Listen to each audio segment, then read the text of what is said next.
And here we go. We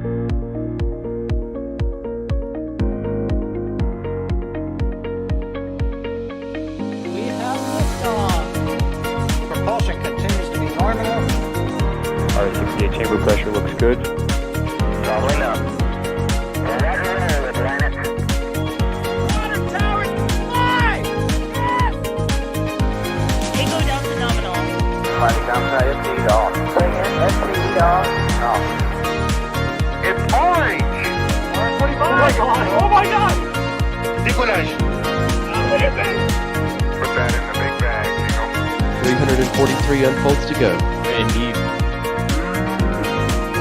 We rise together, back to the moon and beyond. This methane will be igniting in the flare, correct? Yikes. You good? Sure. We don't need any more of these.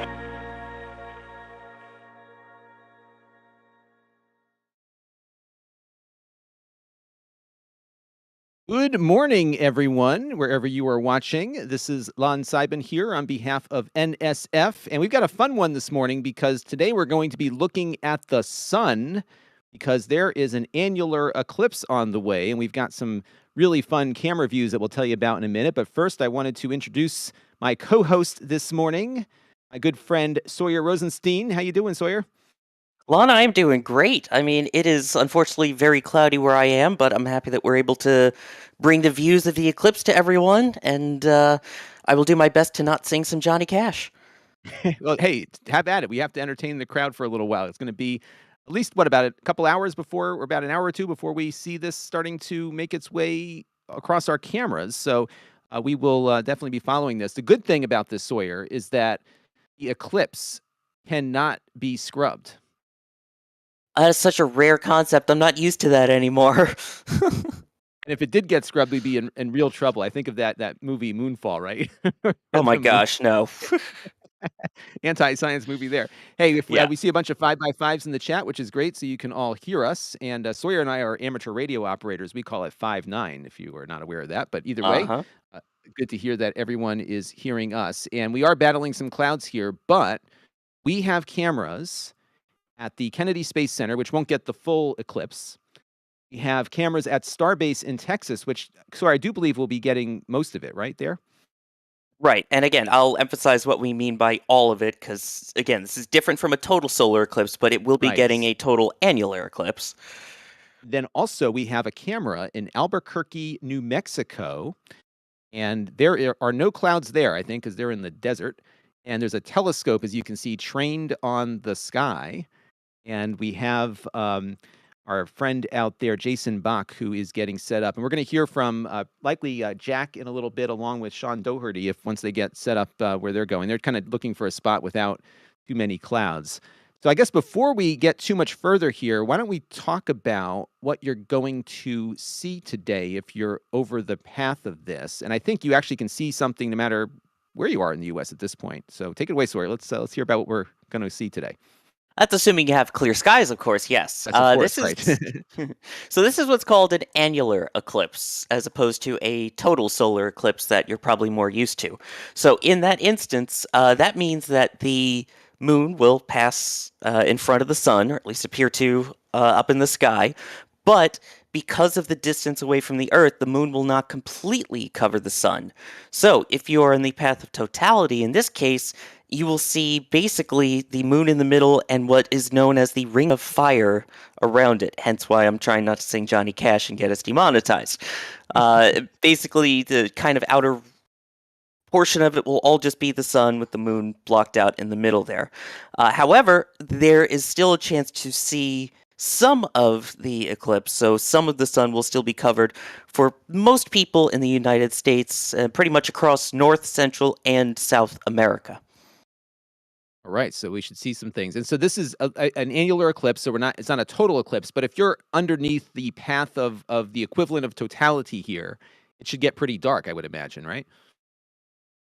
Not as dark as during a total solar eclipse, but it'll definitely look a little bit darker. And again, when I say look darker, I mean around you. I should emphasize, and we will continue to emphasize this throughout the whole morning and afternoon, Do not look directly at the sun without specialized protection.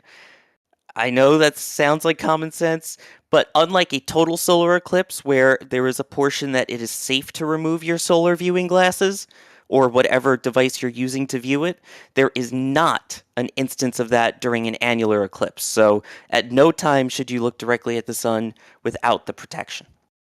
And we will, of course, keep reminding everybody of this because as this happens and you start seeing things live on our air here, if you were to go outside, you might see something similar in your sky, depending on where you are. And again, do not look at this without those glasses, as Sawyer said. And you can try it at home with the right equipment. And if you don't have it, watch our stream, and you'll get a good view of that.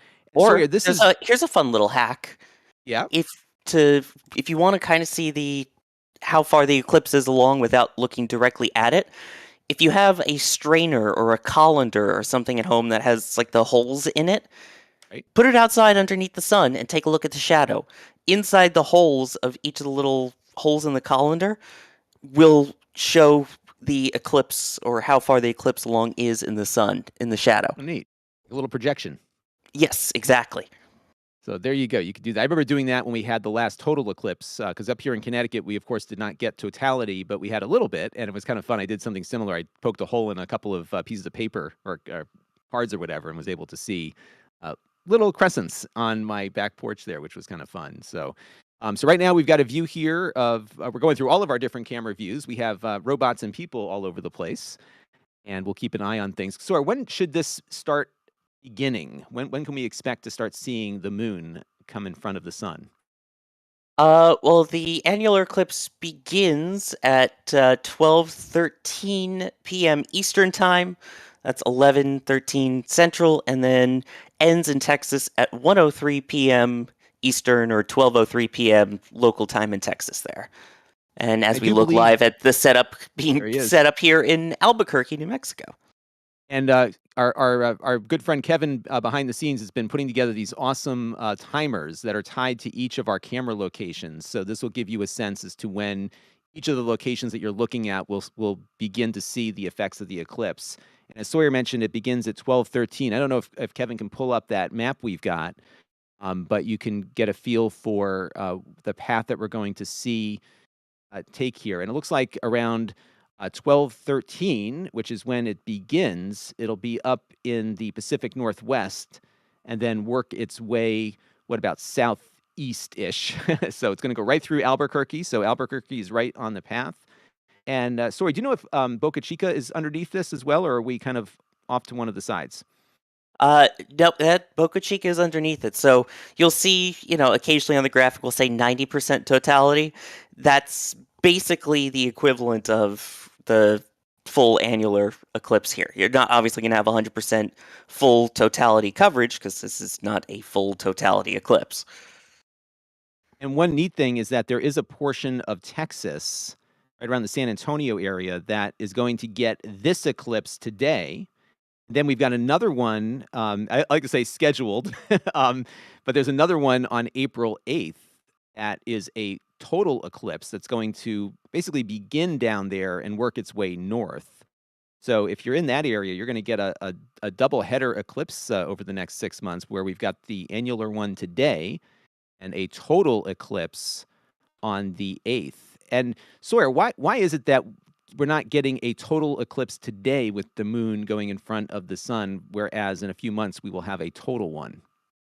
It all has to do with sun-moon placement. So we're very lucky where we are in the solar system and how far away our moon is that we can even get a total solar eclipse. It's actually scientifically really cool. But in terms of simplest terms, the moon at this point is typically kind of at the pretty much the farthest away point in its orbit, and so it's not going to completely cover it. It'll be a little bit closer to Earth when it happens in April, and that means we'll get to see the total eclipse, especially here in the United States and North America in general.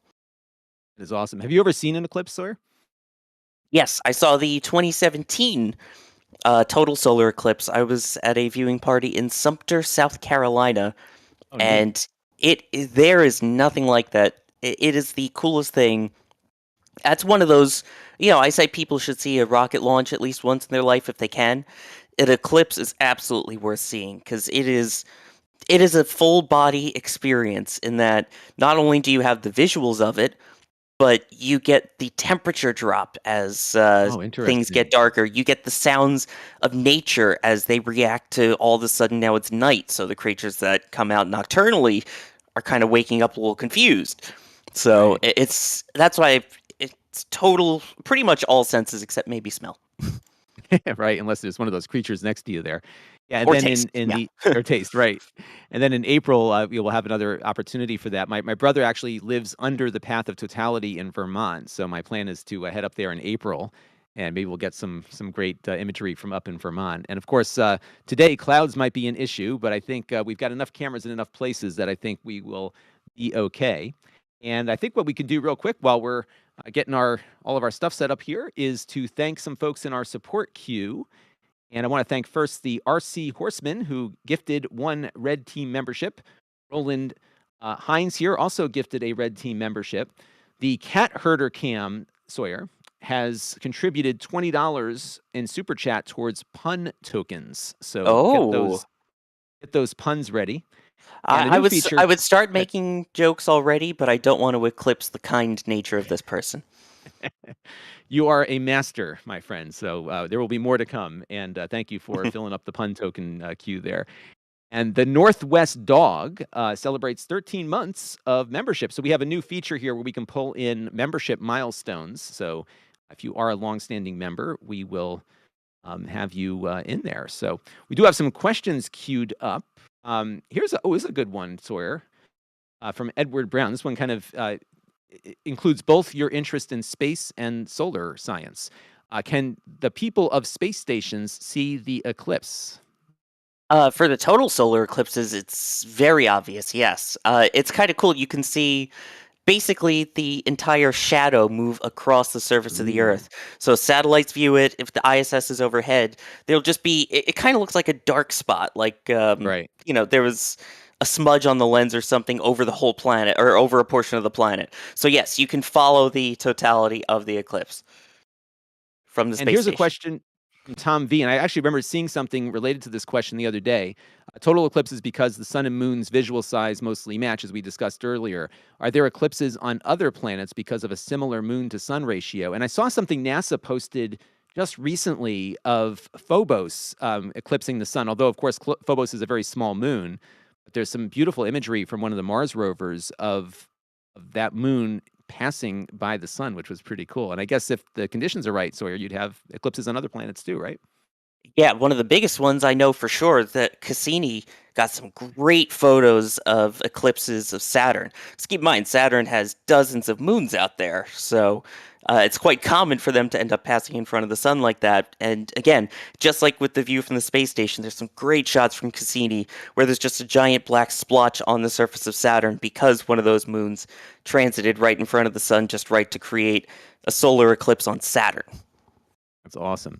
And I don't know if we can do this. I'm going to try to get these images over to Kevin in a few minutes. But a friend of mine during the total eclipse had a space balloon that got some really cool images of the eclipse from high altitude. So if I can get those, he's going to email them to me. I'll try to send them over to Kevin if we might be able to slip those into the stream just to give some folks something to look at here while we're waiting for the eclipse to happen. And I know there's a bunch of watch parties happening all over the place. It's really fun. I think one of the great things about the internet is that it can bring people together for these shared experiences, and certainly the internet's really helped inform people about the eclipses and when to expect them, so that you can plan appropriately.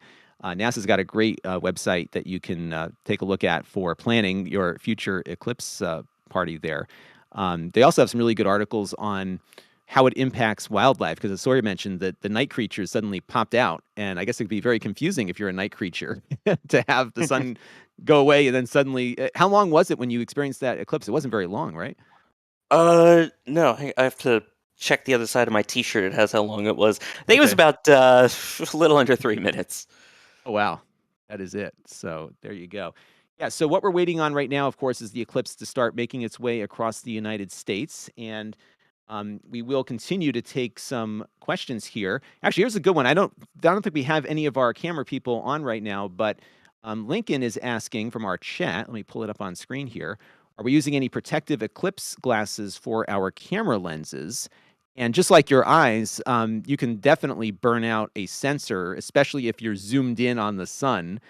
So I do believe we probably have some filters on some of our cameras. And I know over in Albuquerque, Jason's got some special equipment on his telescope to protect the lenses there. So that's definitely something that you have to consider. So yes, we advise not looking at the sun directly without protection. And if you have a camera, I would advise similarly not to point the sensor without some protective equipment on there. And there's like screw-on filters that you can get for sun observation, and those work perfectly fine to protect your camera during an eclipse here.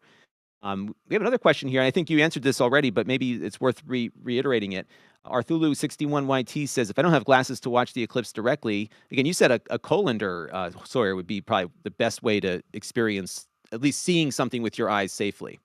A colander, a strainer, anything like that that has the little circular holes in it that you can basically, again, put it outside, the sun will beam through it, and then the shadows that you see will represent the current eclipse of the sun, basically, at that point. Another thing you can do is there are plenty of ways online to make what's called a pinhole projector. It's basically using like a shoebox and some paper, aluminum foil, and a pin, and it's a similar way to do that to be able to safely see at what phase you're at of the eclipse. Excellent. And it looks like I see Jack popping into our back channel here. I don't know if he's ready to talk yet or not, but Jack is out in Texas near Starbase trying to find a good spot to report on. And it's good to see that he's on the chat. So when this does begin, we will be able to bring in his voice to get some his experience as it is happening there.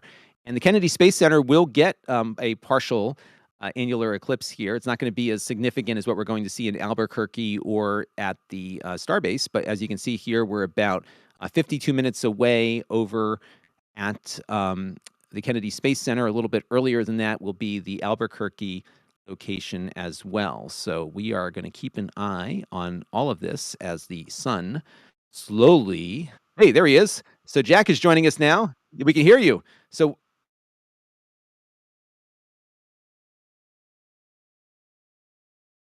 oh, no kidding.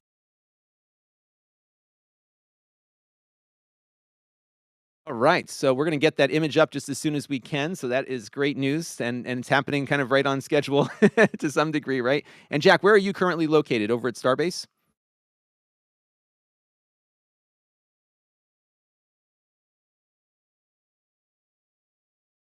That's okay. Come back when you're ready. Excellent. And we will bring that imagery to you just as soon as we get it fed into our system here. So there we go. Look at that. So this is our Albuquerque, New Mexico shot. And as you can see here, there's a little bite taken out of the sun. Kind of looks like Pac-Man, doesn't it? Yes, it will look even more so like Pac-Man as time progresses with this. Yes. So we are at the partial eclipse phase, as you can see from our countdown there, and it's going to take about another 56 minutes for the moon to, in its orbit, cover the sun here completely. And I would imagine the Earth's own orbit is impacting this too, Sawyer. There's a lot of dynamics here, isn't there? Yeah, it's all has to do with exact sun, earth, moon placement. And that's how you get the different solar eclipses and lunar eclipses. It's what's in front of what. So in this case, you've got the sun, and then the moon, and then the earth lined up just right. And again, they all have to be at pretty much just the right distances from each other for it to get to the eclipse point. And yeah, there's a lot that has to happen.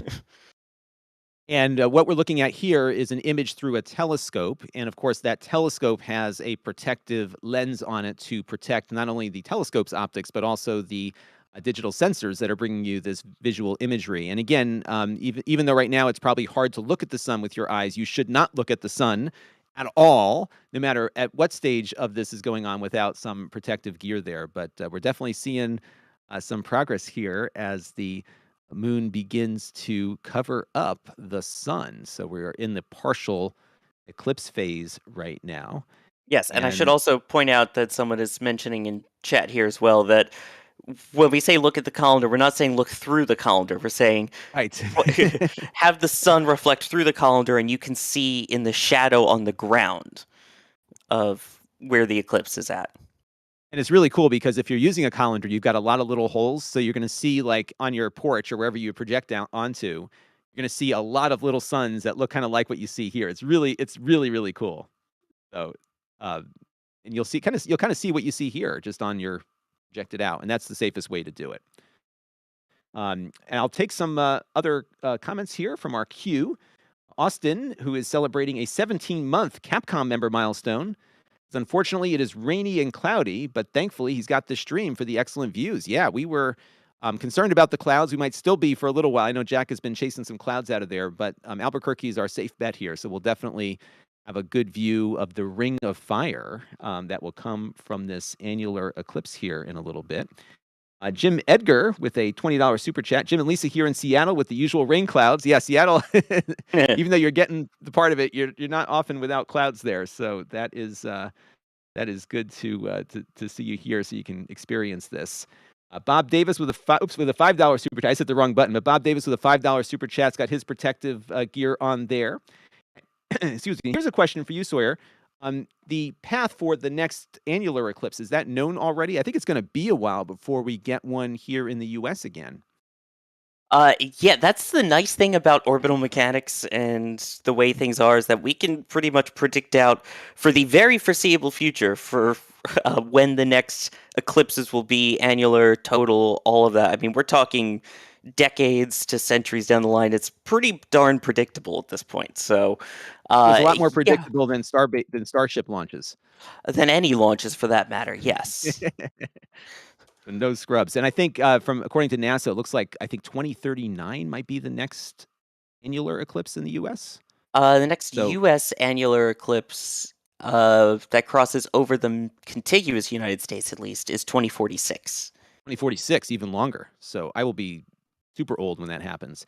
Hey, it looks like we've got on the back channel here a new face on NASA Spaceflight, NSF, is Jason Bach. How you doing, Jason? Hope I got your last name right there. Bach, right? Bach, yep. I see him on the phone there. Let's see if we can get him on chat here. And if not, Jason, whenever you're ready, just pop in and start talking here. But this is the view from Jason's telescope right now of the partial eclipse, which has begun a few minutes ago. And he's going to be, I think, about an hour's worth of this imagery, because we also have the partial portion at the beginning and the end, right? So it's going to go to full annularity in about 53 minutes.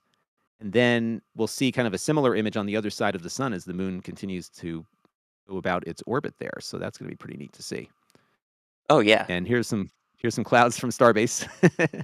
Of course. And I guess, Sawyer, if you're in this case, as you mentioned, it's not going to be as noticeably dark, where I guess in a total eclipse, it becomes nighttime.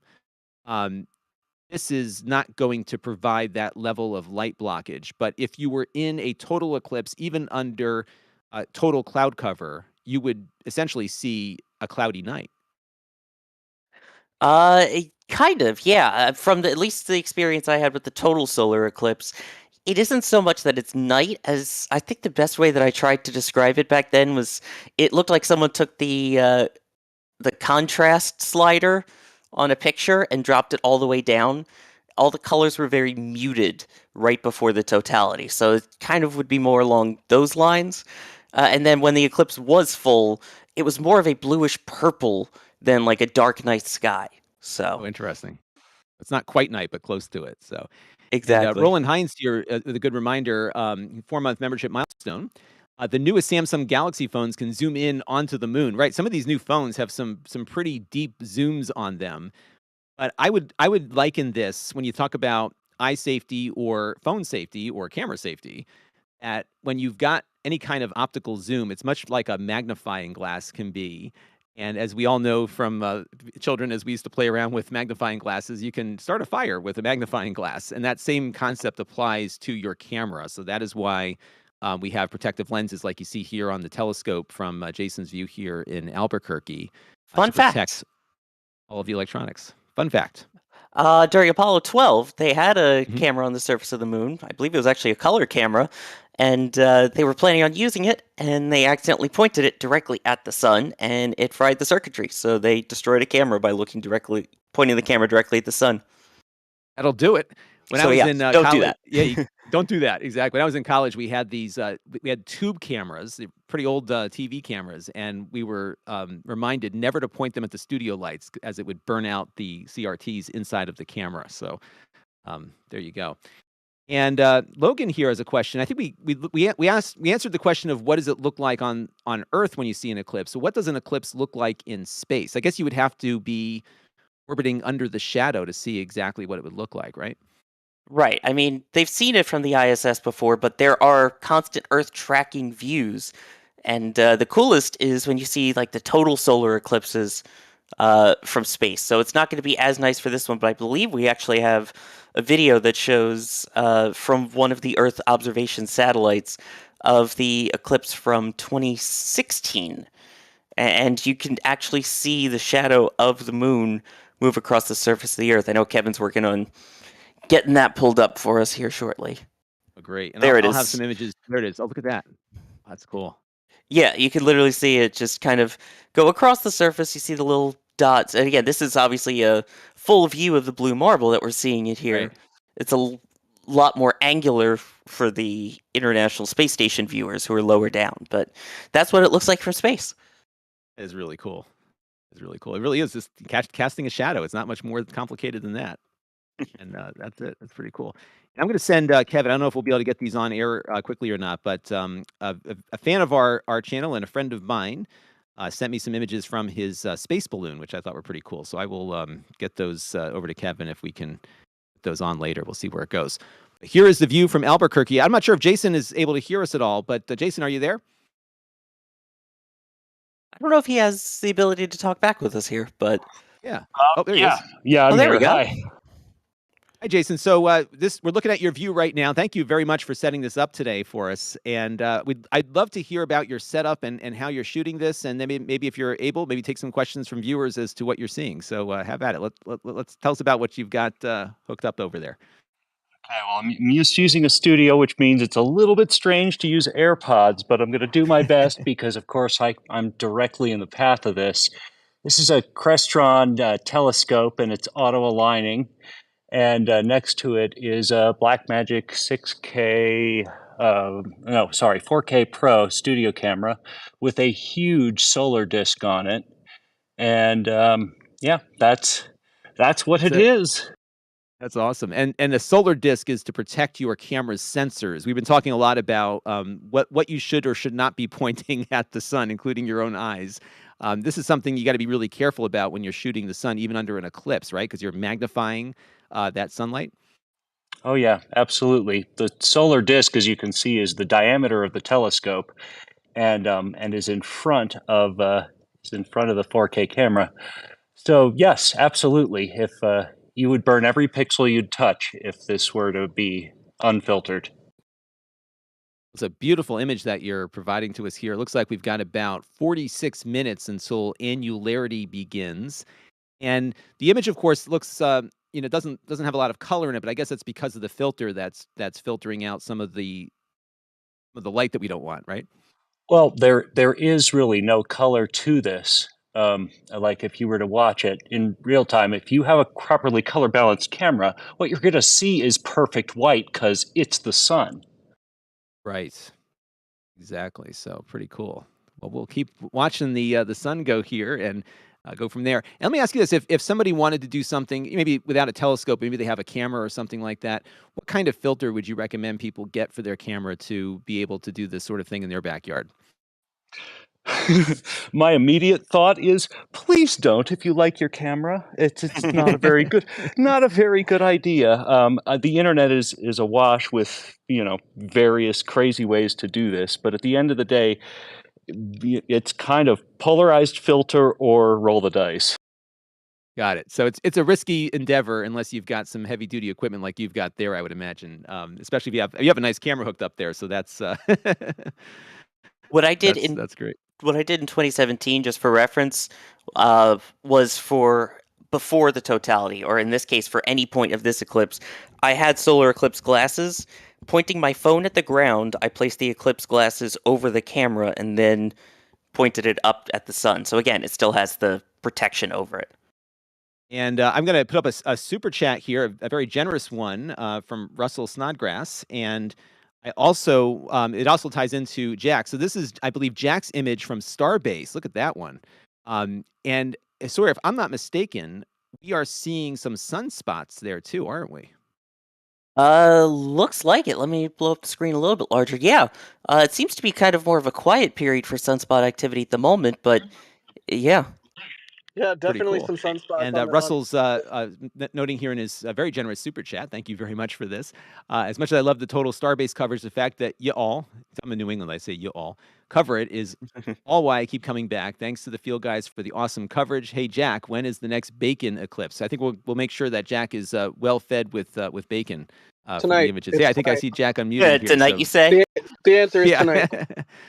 Yes. So, Jack, And, I was just going to say, Russell, $200 super chat is very, very generous. Thank you so much. And we're happy to keep covering as many space things as we can, because we're not all just rockets here. We love all space stuff in general. So happy to share the annular eclipses and I guess bacon eclipses too, Jack. And another generous super chat here from Gary Molesky, $25 super chat. Thank you very much for that. That will help Jack's bacon and Sawyer's puns. So thank you all very much for your support. This is a community-funded operation here. So all of the different camera views that you see come from the support of our viewers. So yes, we've got now views from Starbase in Texas, which is Jack's camera. And Jason's got his telescope over there in Albuquerque, New Mexico. Yeah, And what's so fun about having feeds coming in from different locations is that the amount of annularity is different because Starbase is further south. So I don't know if Kevin can switch back and forth here quickly, but if we go back to Albuquerque, you will see that the eclipse is much further along. A bigger crescent there. Yeah, what were you saying, Jack? Do you hear me? Yes, go ahead, Jack.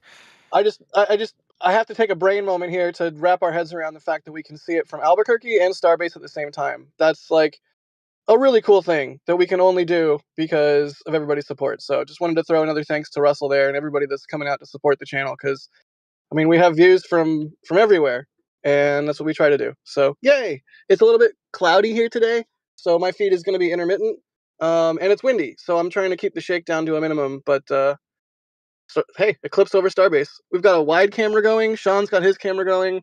I've got my camera going. I've got a stills like telephoto camera going. We've got the robots going. Like we came out in force for the eclipse. So we hope you all are enjoying it. Like just this morning, all I could think about was right now the moon is hurtling towards an exact position where it's going to occlude the sun from our point of view on this particular spot on the planet. Like how cool is that? All right, I'll shut up now. It is super cool. And what's also cool is the fact that I think, Jack, you'll appreciate this, is that we don't have to speculate about when this is going to happen. It's all certain and predictable, unlike a lot of stuff that we're covering there. So I didn't hear Jack initially on our back channel here. So so far it's back to normal here, but I may have to restart in a minute if we're still having some. Yeah, I'll keep an ear out for Jack as well for you too, because I'm hearing him 5x5 and Yeah, chat sounds sorry like about 5x5. In my haste this morning, we woke up and saw the clouds, and then decided to abort and not shoot at Starbase. And then we decided to X abort, and we turned around and went back to Starbase because go big or go home. But in that process, I do not have my typical microphone, so I apologize. I'm just talking at my phone like a caveman. I sorry. No, no worries. Actually, I think it's a Discord issue, because I had this problem yesterday where I could hear some people on Discord and not others. It was kind of a weird little glitch that's been popping up the last couple of days. Wait a minute, hang on. If you were doing it like a caveman, you wouldn't be talking into a phone. You'd be talking into a tablet. That's right. That's a good one, Sawyer. You're great at this. I know they'll all say don't encourage me, but I appreciate it. No, I fully encourage this. It's very I really appreciate your quick wit. It's great. So, got a couple other milestones here to recognize. We have Bunko with a 16-month Capcom membership who says, very cool. This is a little different than what we normally do, Sawyer, isn't it? I'd say it's a little bit different, yeah. It's I mean, again, like I said, it's space related. We all love space stuff here. It doesn't necessarily have to Exactly. just be, oh, it's a rocket or it's a launch. We love science here, and that's why to have back-to-back science between Psyche yesterday and now the Eclipse today, and then we had Osiris Rex return. It's been an exciting couple weeks of science here. Sure has. And as a science and space nerd, I think it's an awesome time to be alive because the technology allows us to have this in-depth coverage. Also allows independent voices like ours to bring this to a community of people that appreciate it. So it's so much fun to be able to do this. We are now, just to use some rocket terminology here, T-minus 25 minutes until Annularity begins. And Sawyer, what will we see when Annularity begins? We will see, as it's nicknamed, the Ring of Fire. So that is basically the moon smack dab in the center of the sun, but because of its distance to the Earth, it won't fully cover the sun. So you will see a ring around where the moon is covering the sun. And just a reminder here that if you are seeing this and want to go outside and see it yourself, if you do not have special glasses for this, do not look at the sun. And as we talked about earlier, a little colander for spaghetti or whatever might be a fun way to be an alternative viewing mechanism in which you let the sun project through the colander onto the ground, and you can see these little crescents, many of them. In fact, you'll see more crescents out of your colander than you will see with your eyes because it's going to project this through the little holes on the colander, which is a much safer way to do it. And as Jason mentioned earlier, if you value your camera, you do not want to point it at the sun now either without any specialized equipment or filters over those things there. And as you can see, what's neat is that image we were seeing a minute ago from Jack's camera, that one, looks a lot different than what we're seeing at a more zoomed out image here without the filters on. Because Sawyer, even though the sun is partially covered, it's still pretty darn bright, right? It's still the sun, exactly. Yeah. It's not like a total eclipse where during totality, all of the harmful UV rays and light and things like that are blocked. It's still all coming through. So, yeah, unfortunately, your sunburn will still look normal if you're out there. That's right. So it's still the sun, and treat it with the same level of caution like you would elsewhere. And there's a good example. So if you have a special filter, that's what you see. If you don't, you see you see the sun. Maybe a little bit dimmer. I would imagine, Sawyer, like if you have solar panels, you're probably getting a little less energy into those panels as this progresses. You could probably measure that. A little bit. Speaking of measure that, NASA has a great thing on their website at science.nasa.gov where there's a whole bunch of citizen science projects that are going on related to the sun and in particular related to eclipses. So there are people that are asking people to, record if you have these protective things, what the different parts of the sun look like, how long it took to transit, things like that. So there's a lot of science that can be done just by posting pictures, if you take them safely, of eclipses. And I think we're seeing now an image from NASA TV, and we're seeing those same sunspots on the NASA equipment as we were on Jack's, right? So there's some definite sunspot activity there. And not to bring up the amateur radio stuff again, but amateur radio operators have been having some pretty good radio distance, long distance radio communications because when there's more solar activity, the atmosphere is more conducive to long distance radio comms. I was actually able to reach somebody in Australia from my home here in Connecticut without any satellites or internet, which was pretty cool. It So, literally bounces off the ionosphere. It's impressive. Isn't it amazing? It's so cool. So the shot you're seeing here is from Roswell, New Mexico. No UFOs today, Yeah. but you will see a giant disk over your sun, but we know what it is. It's not an unidentified flying object. It is the moon. And I believe now they're called UAPs. That's Unidentified right, aerial UAPs. phenomena. Phenomena. That's right. And here, back again, is our image from Starbase in Texas. It's kind of funny. We're almost like traveling through time where some people are seeing more of the eclipse than others, just based on their location.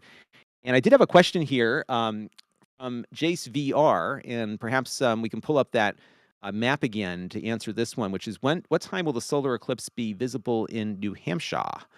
Well, Um, actually, if you take a look in the description of the live stream, you'll see something that says assets about the eclipse. If you click on that link and scroll down, it has all of the different paths of where it will be, including a semi-live map where you can kind of track it yourself of based off of where you are, where's your best chance of seeing this.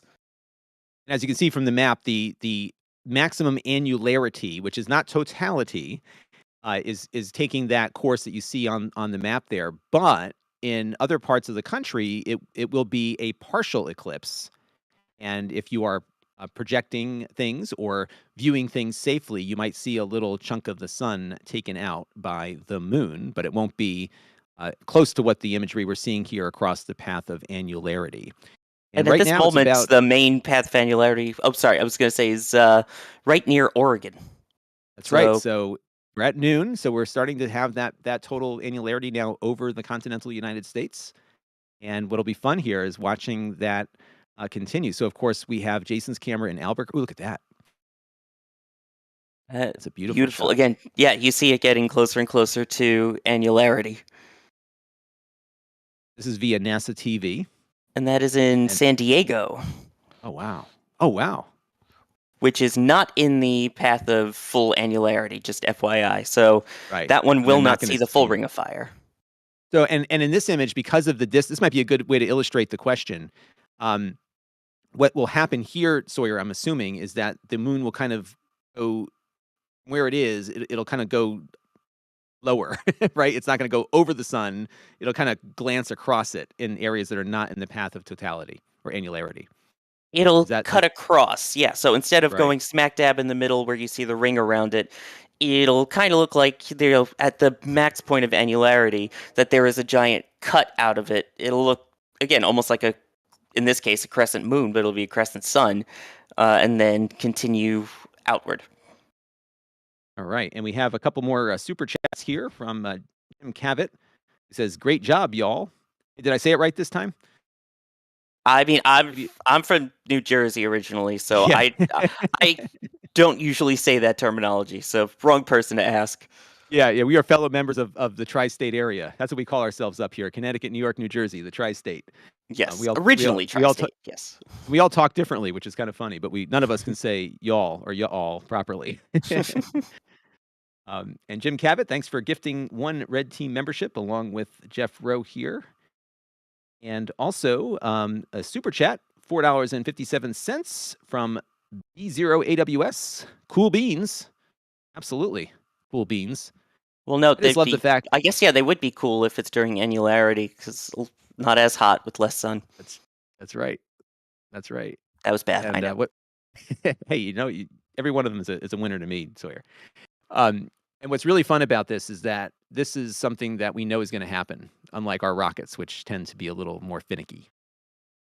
That is true, yes. And again, like I was saying, because we know how fast the Earth orbits the sun and the moon orbits the Earth, we can predict these eclipses pretty far out of annular and total eclipses. So if you don't get one now, there's a very strong chance that you will get one in the next 30 years or so. Let me ask you this question, Sawyer, because I'm looking at our clocks here. So we're looking at Jack's image of Starbase in Texas. Annularity begins in 17 minutes. What defines the beginning of annularity? Because it obviously won't be fully over the sun until much later. Right. I mean, the main part of annularity is basically that ring of fire. So there's kind of 5 sort of stages, I guess is kind of the best way to describe it, of the eclipse. So you get the part where you're seeing now, which is first contact, basically. Mm-hmm. Then you'll see technically the annularity when the moon moves fully in front of the sun, and you get the ring of fire, and then the maximum eclipse is when it'll cover completely the center of the sun's disk, so you get the thinnest ring of fire around the edges. It's usually about 4 to 5 minutes. Then it'll start to move away in what's called third contact, and then finally fourth contact before leaving. I don't know if we can get our Albuquerque image up yet, but it's really fun to see the difference of progression here based on where you are in the map. So we at NSF have cameras on the path of annularity here. So this is our image from Jason's camera in Albuquerque, New Mexico. As you can see, things are much further along here. I'm And hoping we're we'll get about to see some cool beating effect, basically, once we get into the annularity. So, and the reason that it's not like a 3-minute total eclipse like you see with totality is because it's not covering the entirety of the sun. So it can still be in front of the sun, and you have a ring of fire. It just may not be a perfectly centered ring of fire. So that, right. just to clarify a little bit more on seeing the annularity part. But the other thing, once we get to that, to keep an eye out for is around the edge of the disk where the moon is, you get something called Bailey's beads. So that's basically droplets of light that kind of arc around the edge of the moon, which is caused because the edge of the moon, well, you see all the craters and stuff on it. It's not very smooth or even. So you'll get to actually kind of see those little light beads, hopefully, we'll get in some of our cameras once we get into those fuller annular portions. And Jason, if you're able to hear us, it looks like you're almost halfway there. Is it getting a little darker there? I'm not sure if you can hear us. See if we can get Jason on Yeah, to I've see what got you. his. Sorry, no, Sorry. it's not darker here, not yet at least, because at roughly a mile high, nothing is ever dark during the day until we actually get completely to annularity. Got it. Well, I'd love to hear your experience and what you're experiencing when we're at that full annularity, which in your location is about 28 minutes away or so. So you're making good progress there. And I think Yep, what was neat looking about forward this. to it. I'll cut in. I'll cut in when we get closer to it. But for now, I'm just trying to track this manually, so it's going to take a little bit of skill. Well, you're doing a great job. We're loving the imagery you're sending down to us. And Sawyer, I think this is a good example of what it's like to be in the path of total annularity, because it looks like the moon is really going right down the center there. And I know that NASA TV had that image from San Diego where things were not quite as centered, right? Because there it is. So this is a image from, I believe, San Diego, and it's a Yes. very different looking crescent because the moon is it just the angle in which that location is located versus in the direct path.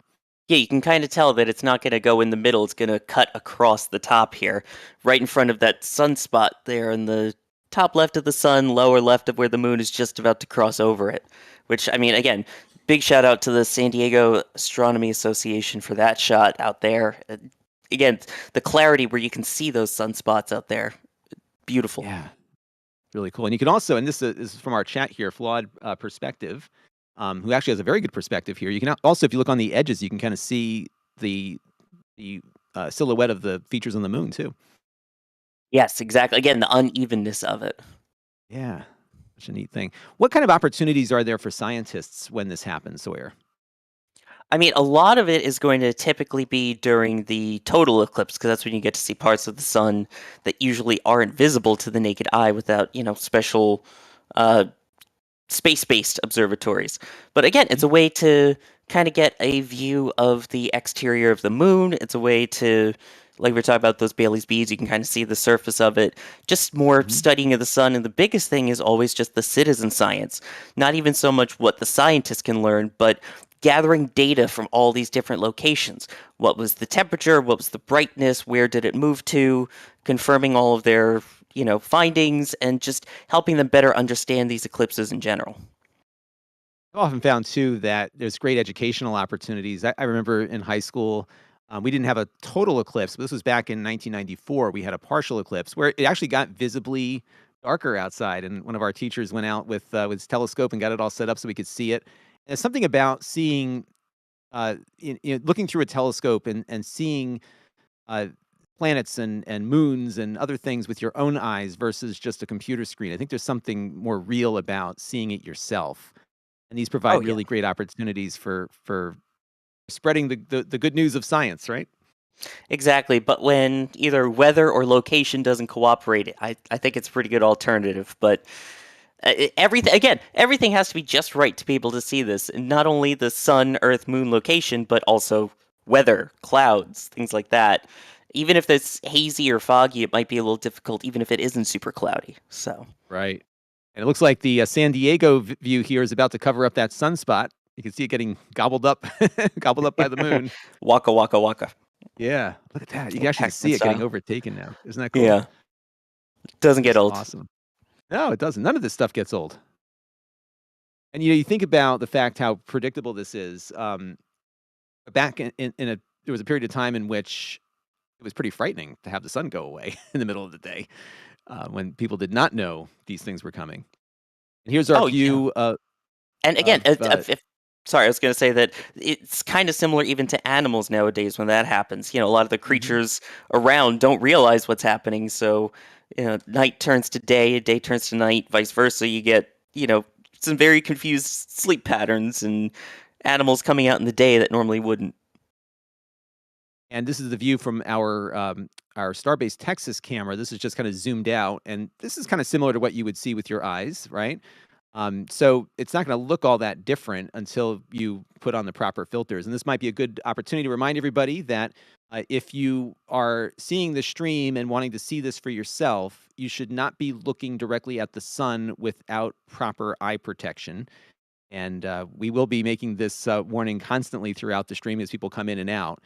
But even with the sun partially covered, it is not safe for your eyes to look at the sun.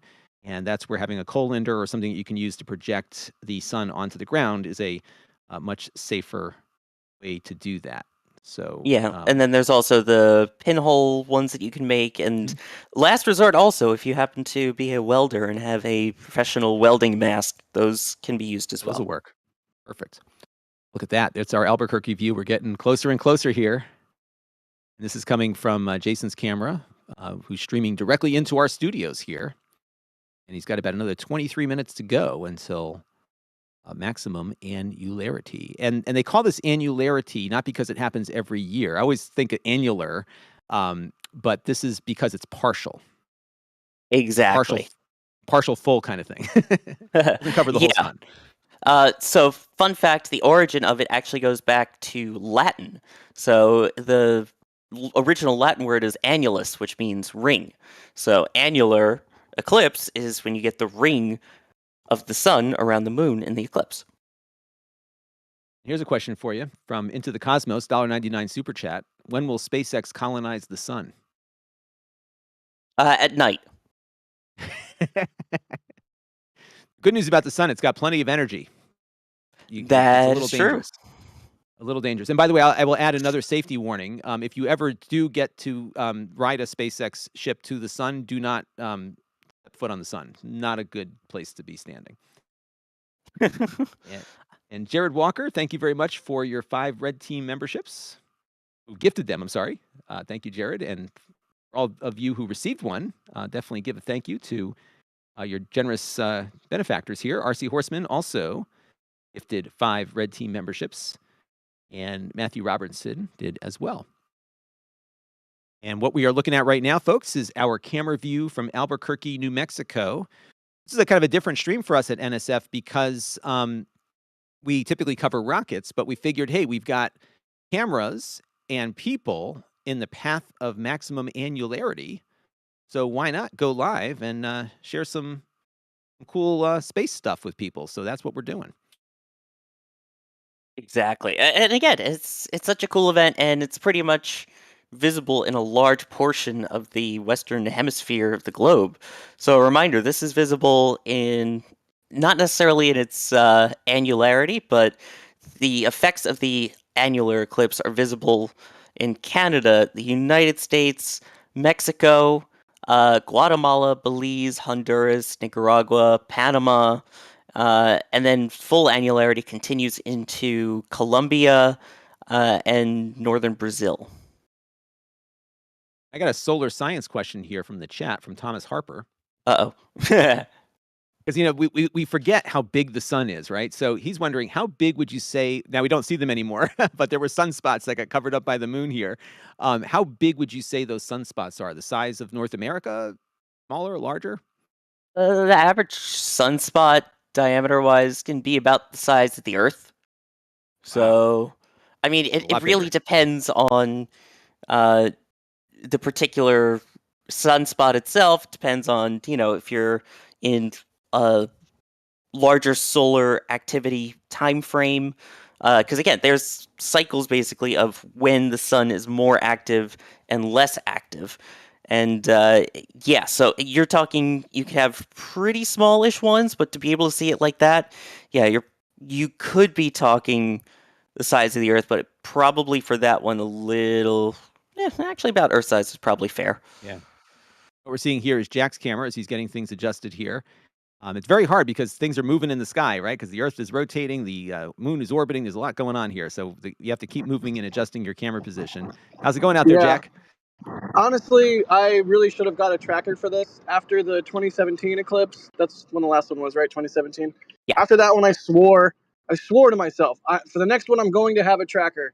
And they're expensive and they're bulky, and I just haven't gotten one yet. But I have relearned the lesson again: get a tracker.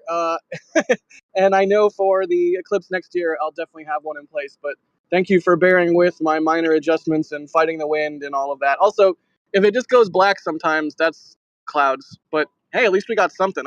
This morning I didn't know if we were going to get anything here at Starbase, so I'm just happy that we got some eclipse for y'all. It's spectacular, and it's amazing. We can see those sunspots, and what we saw a second ago from the San Diego shot from NASA was the moon had already because it's further to the west. The moon was much further along in its coverage here, so it's kind of fun to see the different stages of this annular eclipse from different locations.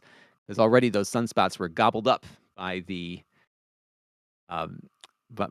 moon here as it was coming across. Pretty cool. It's not getting any darker there, Jack, is it?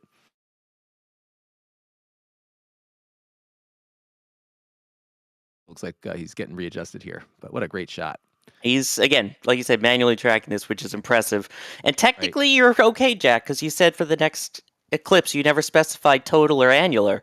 So if Right, you're you got one still more planning on coming getting up. one before the total eclipse, then you're fine. You followed your own advice so far. And in the video description, there's a really great NASA website if you're trying to see what the eclipse might look like where you are. This will help you figure that out. So, for example, on the page here, I am in Connecticut. So, what I would see is only about 20% of the sun covered, and we were at the maximum. But of course, there's so many clouds outside, I can't see anything. But it looks like throughout most of the United States here, you will see something. But again, we'll remind you, and I know it's getting kind of annoying, but we want to make sure that people realize you should not be looking at this with your eyes. Now, the shot you see there on the right is our camera from Jason's telescope, and this is in Albuquerque, New Mexico, which of course is further to the northwest than Texas. And as you can see, is getting much closer to full annularity. So I guess if we were to predict the movement of the moon here, we're not seeing, of course, that upper portion of the sun, but once it gets to annularity, that we'll see the sun poking back over the top of the moon there. Be technical. Exactly. Yeah, exactly. For if you have somewhere where you're getting that 90% annularity, that's kind of what you'll expect to see. It'll sort of pass through in that area, and again, the max will be when it's smack dab in the middle and you get that beautiful ring around it. So it'll work its way there. But yeah, that's exactly what you can expect. It's gonna be pretty cool when we see that light poking out over it. It's gonna be fun to see that. So we'll be keeping an eye on that as we go. And both Jason and Jack are tracking manually and doing excellent work getting these images, exclusive images for NASA spaceflight here. So the Starbase Texas and our Albuquerque are from our people on the ground. So Jim Cavett has $5 here for the Jack Tracker Fund. So thank you for that. And Jared Walker, also $10 super chat to contribute towards that. So that'll get us ready for April. April's going to be fun because it's going to go across a large portion of the U.S. So we might be able to figure some of that. Jazziel says a Fortnite event. Is there a Fortnite event for this today? I'm not sure. But that may be kind of fun to experience that in a virtual environment there. I can get to go up on screen here. It's probably a reference. I haven't played Fortnite in a while, but I'm guessing it's a reference. Yeah, I haven't either. I haven't had time to even even look at my gaming systems, unfortunately. And Joe E here, $10 tip, who you can contribute directly to us, I believe, off of our website. Who loves the work. Tips.nasaspaceflight.com. Perfect. Tips.nasaspaceflight.com. So thank you very much for the tip, which helps bring all of these cool things to you. And I do want to point out a lot of Albuquerque the support, Jack, by the way, has been for your tracker fund. And there's our Albuquerque image. And not to give Kevin more work in the background, I don't know if we can do a 2-up showing the difference between Albuquerque and Starbase, but it might be fun to see that. I know we had that before. Yep. We're And very again, a close reminder to Annular. check your location in terms of how much you'll get to see. Top link in the description. And they put a really nice website. There we go. So on the left is Albuquerque, and on the right is Starbase. And what's going to be fun about this is that we're going to see the same event from two very different perspectives, but both in the path of annularity. So they will both experience the same thing. It's at different times. And then we also are doing our best to keep an eye on it as well in Florida, too. So again, that will only be about 50% annularity there. So it look closer to what we saw in San Diego than what we're seeing with these two. And again, reminder: don't look at this with your eyes unless you have those special glasses. But there are some fun ways that you can project this out on the ground. And there's the sun from Kennedy Space Center, and they will be getting a partial version of this. So at the maximum, KSC should get about a 60 to 55% coverage of the sun. But it won't be what Starbase experiences, which is a full annularity. And how convenient that Starbase happens to be right in the path of this, right?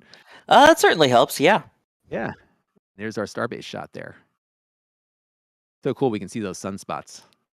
It's, again, technology is amazing now, and the fact that we're able to predict these and study them and just get these great views from all across North America right now is really cool.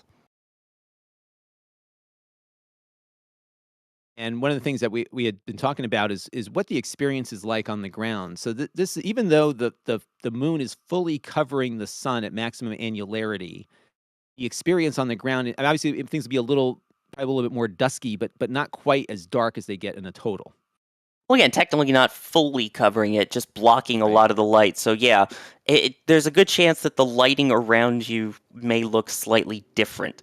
It might look, slightly muted color-wise, not as vibrant, but it's, yeah. So it won't be like complete pitch darkness or the bluish purple colors that you get during totality.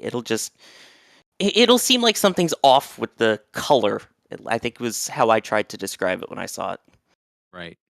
And got a great chat here from Aker Baines. Let me pull it up here on screen. There we go. Thanks so much for the colander tip. It really works nicely. And for those just tuning in, Sawyer, what should people do with a colander? How would you be able to view this through a colander or with one? A colander, a strainer, anything like that has the little circles at the bottom. Basically, let the sun shine directly through it. So don't look at the sun. Don't hold your face through the colander to look at the sun. Just let the light go through, and then the shadow that it casts onto the ground, you will see each circle becomes a representation of how far along you are in the eclipse. And what's really cool about that is that you see, like, as many holes as you will have that many little sun crescents to look at projected onto the ground. It's so cool. And I did see someone asking about if they can use tin foil or aluminum foil. If done with a special pinhole projector, yes. I would look those up online. Don't just hold up straight through aluminum foil. There's a special way to do it where, again, it goes in one side and you kind of see the shadow of it, so you're not looking directly at the sun itself.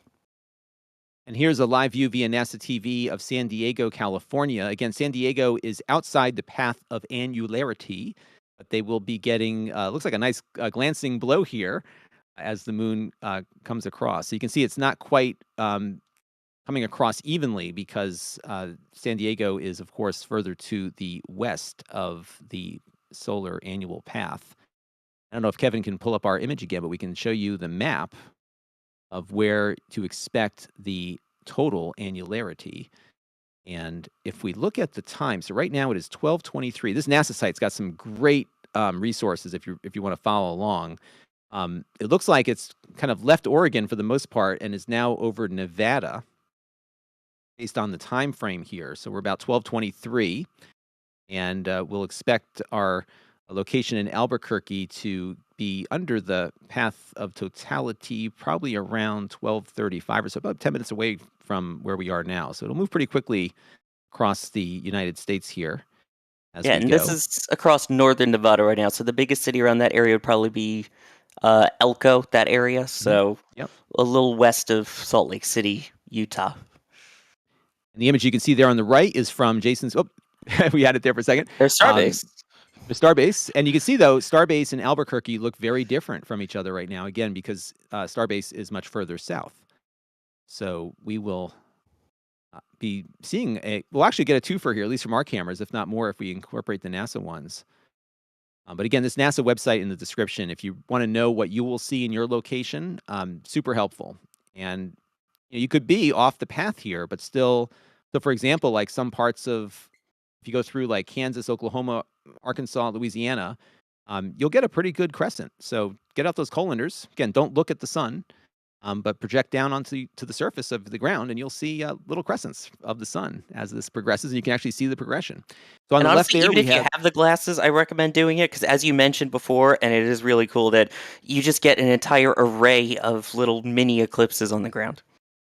It's so cool, and it's something like really. Again, it gives you. I don't know what it is, but I know anytime I've looked at some astronomical event with my eyes, it just feels more real to me than seeing a TV screen. So, if you got a spaghetti strainer, just go out there and do it, and then come back in and tell us about it. I was gonna say, tweet at us or X at us, post at us, whatever your terminology is. Share it with us on social media. It'd be cool to see it.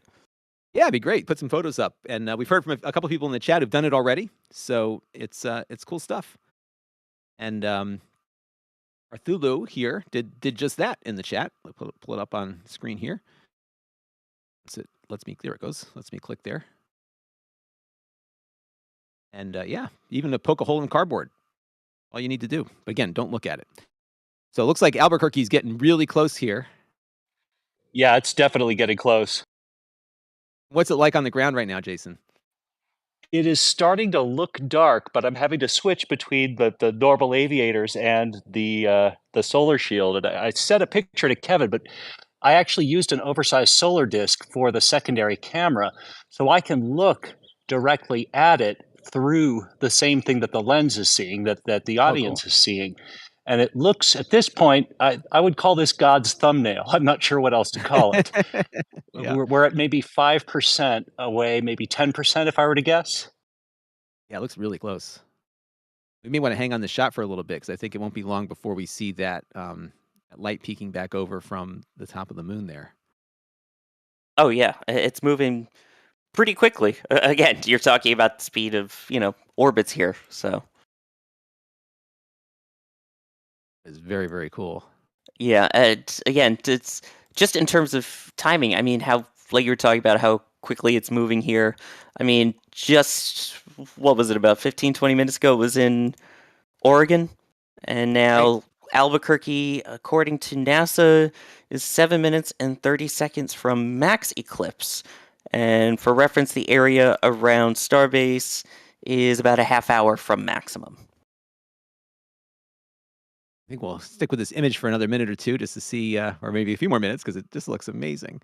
And if you look closely enough, you can really see the moon just kind of overtaking the sun. You don't often think about the fact that you can see these things move with your naked eye. Oh yeah. It gives Sorry, again, what it was gives you that? an idea How of long speed. how long until total here? Sorry, I missed what you just said like 5 seconds ago. A little under a half hour now. Yeah, so I think around 12:58 or so down at Starbase. Yeah, around local time would be about 11:55. Right. Between like 11:55 and 12 local. Got it. Ooh, there's a neat shot from Ely, Nevada, which is pretty much about to get to get the full annularity. And I think this would be a great way to demonstrate annularity because you can see already, you can kind of predict what this is going to look like when it fully crosses over.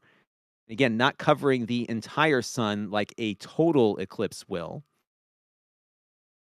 Exactly. Yeah. For those who are just joining, again, a reminder that the annular eclipse means that it's going to create like a ring of fire around it. So the entire disk of the sun will not be covered, but you will still see the moon pass entirely in front of the sun. So you get that sort of ring on the edge of what you can still see of the sun. This is Ely, Nevada, so they are just a couple of minutes here away from a full annularity. And so, just as quickly as it moves over, it kind of moves off, right? Yeah, I mean, again, depending on where you are. So for this area of Nevada, it's a total of about 4 minutes of annularity there. What I enjoy about this, as doing, I think I've done probably about half a dozen or more of these live streams so far with NSF. This is like the most predictable stream. We know exactly what's going to happen and when. there's no technical difficulties that will get in the way of this event occurring. So it's always kind of therapeutic, I think, for us and the audience. Here's another shot from Nevada, NASA. And this is kind of a preview of what we're going to see out of our cameras. So after this passes through, Albuquerque and Jason on the ground will be experiencing this as well. But I think we'll stick with these images for a little bit just to get a preview of what. It really is wild just to sort of try and wrap your head around, like, we're all on a massive sphere and therefore experiencing different versions of this all at slightly different time. It's just, eclipses are cool. Absolutely. Yeah, at this I point now, completely agree. I think eclipses are amazing. The idea that, throughout the course of COVID, we had a bad shared experience and now we get to have a good one. I kind of like that. Yes, I like that too. I like that too. It is, and this is what I think it does. It brings people together. It brings our community together, especially. And we've got a lot of folks popping in to see what's going on. And if you got cloud cover where you are, like I do, hey, this is better than seeing a bunch of clouds. So here's Jason's image from Albuquerque. Getting pretty close there, Jason.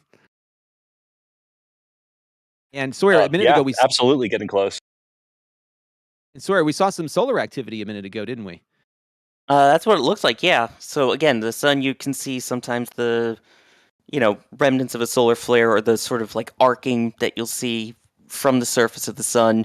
The big thing also to keep an eye on is the edge of the moon. That's where you will be able to really see kind of these little beads, just based off the unevenness of the moon, known as Bailey's beads.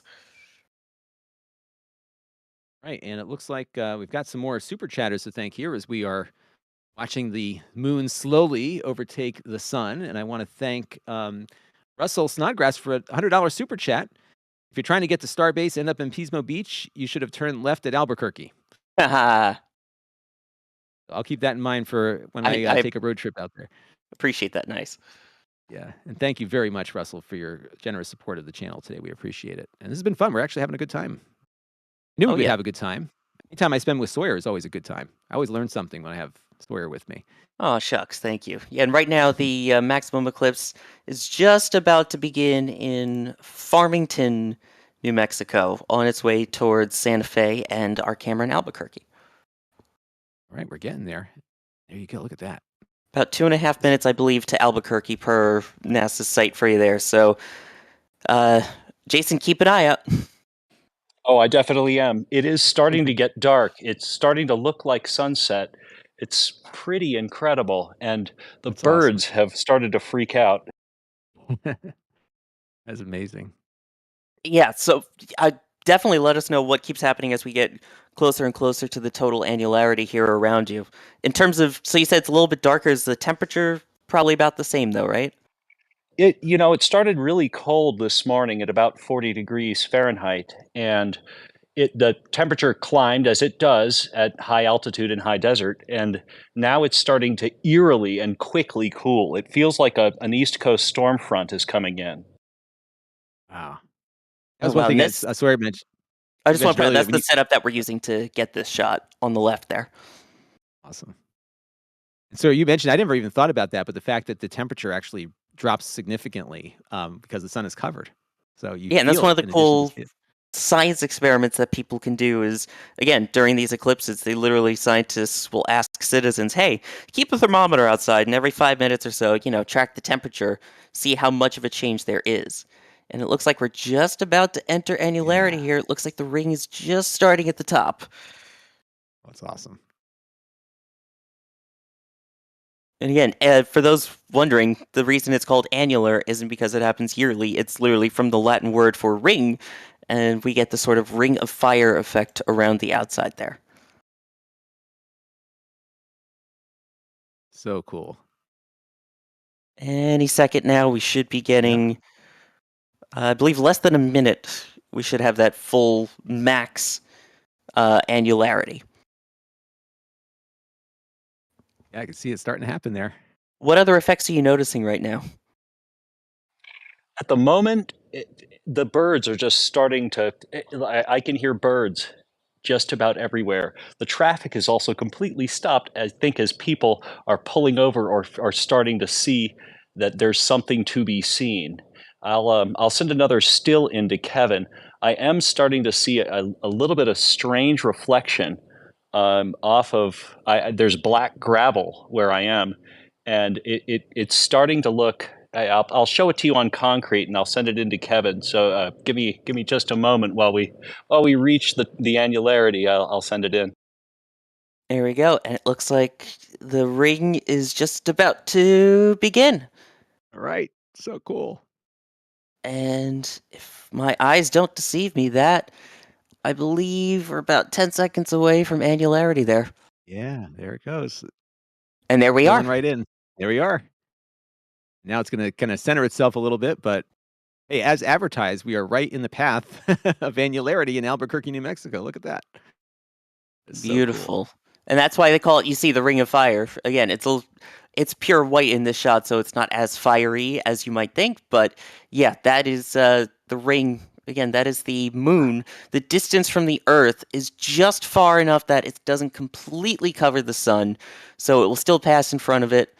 And it's just beautiful. And again, keep in mind, a lot of things have to happen as well in terms of the fact that it's a new moon right now, the distance that it's at, the location that it's at. And also, if you may have noticed over the last couple days, and you'll notice it in the days going forward, that the sun and the moon were getting a lot closer to each other in the sky. Oh, the glow. That is awesome. So what I've done is I've dropped the aperture and I've sped up the frame rate in an attempt to get a little bit of a better shot. And the white balance, unless it's not coming through on your end, is starting to look red to me. And I'm not sure if that's coming through on the feed or not. It should be. Looking But a little there we pink. go. That looks just about right. Wow, that is amazing. That is absolutely unbelievable there. What are your And thoughts Jason, seeing this right now? Yeah. Oh, this is exquisite. It was worth all the prep work, that's for sure. Seeing a dead circle, a perfect circle directly in the sun, in the sun's path, and I'm not seeing. Well, I've said a few things into Kevin. The reflection is actually where I'm starting to see these little kind of dots. So there's a cinder block wall to my left, and the reflection from the ground is showing these weird little circles. It's just something I've never seen before. Yeah, because if we think about a shadow, it's usually from a full. There it is. Look at that. Oh, wow. That's what's so cool about this is that there's so many different ways to experience this without looking at it directly, right? So our colander example, but also the fact that even shadows look different when the light source is obscured. And there's the setup. We got the Black Magic camera. So this is why you want to have a very strong filter in front of your equipment because it will damage it very quickly without the right without the right supplies. And here's Roswell, New Mexico, which is not yet. Yeah, fully that eclipsed. shot from Albuquerque, again, great. Jason, thank you for setting up and for the great work out there. Oh, my pleasure. Again, it's one thing to have to be one person experiencing things, but the power of the internet is that we all get to experience the same thing all at once. That's the beauty of this. Absolutely. And we've And got look at that. look at that. So cool. And you can start to see it, Sawyer. It's already moving off, right? It's on its way to Starbase now. You still have 2 more minutes, though, of annularity here. Right. And I'm guessing, Jason, now it's getting a little chilly there, isn't it? Yeah, we lost about 10 degrees since maybe in the last 5 minutes. And yeah, it's Wow. starting to get cold, and the birds are just, it's strange. It's like they start to hush and then they all start to freak out again. And then they start to hush. It's like this weird reference between the two. It's, paying attention and then not paying attention, paying attention and not paying attention. And Right. it is eerily quiet for the middle of the morning on a Saturday in Albuquerque. This is so That cool. unbelievable. And again, just the fact that nature trying to adjust to it too. And that's 10 degrees Fahrenheit, by the way, which is still a dramatic temperature drop in just 10 minutes. That is substantial. Here's Starbase. Jack is getting into the zone here pretty soon too. Jack, is it cooling down there a little bit? Oh yeah. In fact, for Starbase, I'd say it's downright like breezy. So it feels And like yeah, night, or it feels like dusk at this point. yeah, it's just I mean, it seems obvious, but yeah, moon occluding sun rays make Earth colder, and you can feel it. Hooray, eclipses! And we can see that sunspot about to get gobbled up like we saw it on the San Diego camera before. Yeah, the next spot in the path, if you're trying to track it, is Roswell, New Mexico. No aliens there. And then it's going to make its way right along Carlsbad is on the edge, and then continue southeastward into Texas. So starting off in Midland, West Odessa, going southeast through San Angelo, eventually Kerrville, which is right in the middle there, and San Antonio. So keep an eye out if you're along that path. And this is our setup in Starbase, by the way, that Jack has. What kind of filter do you have on there, Jack? The Thousand Oaks solar film. It's like a pretty standard film. I think a lot of people end up settling on is what they want to use. What I'd really like to do is have a hydrogen alpha filter, but I think you might need a telescope for that. Either way, they're really expensive. But oh man, hydrogen alpha, that's where it's at.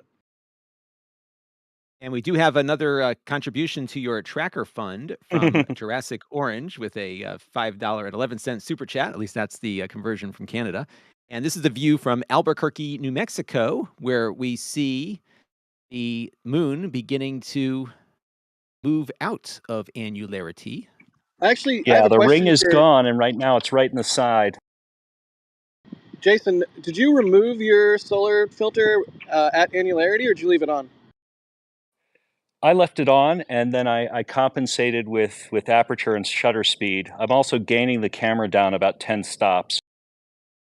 Aha. Yeah. All right. Again, a nifty. reminder, I would not, if you're viewing this with your eyes just like that, do not take any of the glasses or anything off. This is not a total solar eclipse where the harmful UV and IR rays and things like that that come from the sun are blocked. They're not. So, yeah. Keep the eye protection on, or keep using your colanders or strainers or whatever else you're using. Right, we can see it getting to move off as quickly as it came. And so we're Yes. currently at 12:41 p.m. Eastern. So And it's interesting, when we talk about rockets getting delayed here, by the way, all the time, of, why are they like 3 in the morning? And we say it's because of orbital mechanics and the way the Earth spins in locations. This is the perfect example of what we're talking about here. I mean, just look how fast that's moving. That's just the idea of how fast the Earth is going, how fast we're all hurtling through space here.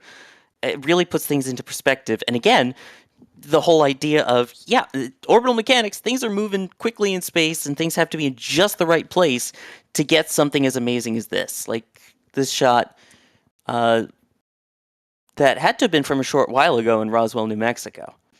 Yeah, I think we might be right at Annularity, right over Roswell or thereabouts. So we're It's pretty much passed close. through there, so that had to have been Oh, from yeah, a short okay. while ago, but yeah. Yeah, okay, yep. But hey, you know what? That fancy camera there looks just as good as ours. So good stuff. Great job, Jason. It's been great getting these images from you. I'm guessing things are starting to warm up a bit, Jason, now in Albuquerque. Actually, it's still really cool. So I just walked out to the front by my driveway, and those little ring shadows are now absolutely everywhere, which is just the neatest, surreal experience. I'll send Kevin another couple shots. Awesome. You just imagine before people knew what this was, like what that must have felt. It must have been terrifying. Yeah, Yeah, think again, of all the humans across the planet over the millions of years that have looked up terrified and also hurt their Right. eyes. Don't look at the sun unaided. Right. But and also just all of the science that's been done. You know, since we started to figure out, oh hey, using an eclipse, we can do all these various things. It's a pretty freaking magical event. by the way, we just went from the middle of New Mexico to the northwestern part of Texas here in Odessa. Amazing. And here's Jack's view. Your sun is disappearing rapidly, Jack. And it'd be interesting too, Jack, when this does get to full annularity to see what kinds of shadows that you see on the ground too, if you're able to do that. Yeah, I'll give it a try. There's like a pretty. I got it. Thanks. There's a pretty bland, like, I don't know. I'm not, it's dirt and pavement, so I don't know how Right. cool of a. You know, we'll How see cool what it'll we'll look. see. We'll see what we can see.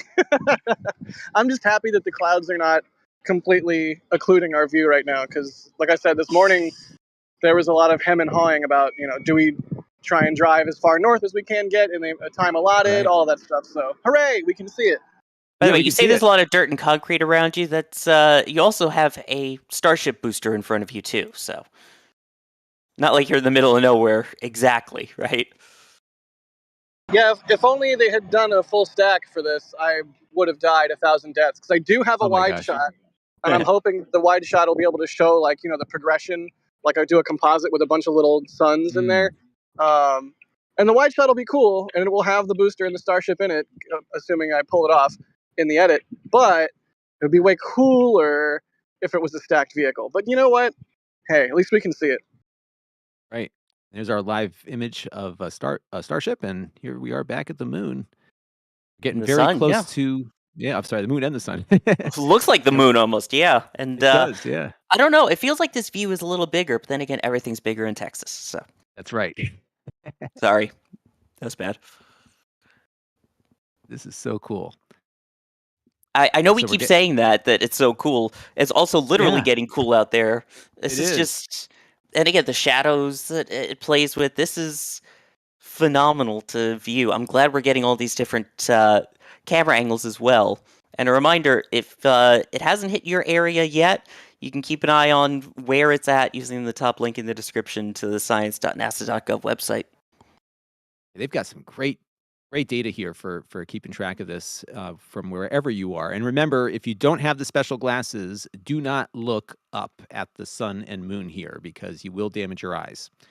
So the projection onto the ground with a colander is a real quick and easy way to experience this. And the best part is like, if we look at Jack's image here, we have just one image of the sun and moon. But if you have a colander with lots of little holes in it, you're going to see like a million of them. So you even get a better view. And so this is kind of fun. So on the left here is Albuquerque, New Mexico, where we are ending our annularity. And on the right is where the annularity is beginning down in Texas at Starbase. So we are going to get you a couple more annularities here. And Yeah. here's a great shot on the left here. I don't know if Jason is still with us here. I think you are. What are we Yeah, I'm looking at still here, here. Jason? What are we looking at here? This is really cool. These are little shadows of little crescents. Yeah, the little ringlets, and again, like they, for about 2 or 3 minutes, they were absolutely everywhere. These are basically like shadows of like of the leaves and stuff, but because you have a crescent, basically sending that light, that's the shadow that you get is these little Right. tiny So crescents I everywhere. believe it's usually because the sun is a sphere, right? The Mhm. shadows, or the little bokeh effect, those little circles, are no longer circles because the sun itself, the light source itself on the planet, is not a circle. It's a ring, and then it's a crescent. Right. So cool. Yeah, That's one of the and things. Is so many different ways to experience this. Go ahead. no, I was gonna say the fact that I totally lost my train of thought. Go ahead. Sorry. It's okay. I'm sorry. And this is this is Jason. This is your setup here. It looks like. Yep, that should be it. I can't look at the backhaul at the Oh, sorry. moment Yep. because That's cellular okay. is being a little weird. But It's yeah, okay. We're looking at your the backyard of a pan of the shot and the camera that you have on the tripod with that huge filter on the top of it. So that's what we're looking at here. yep, sent that about 40 seconds ago. Very neat.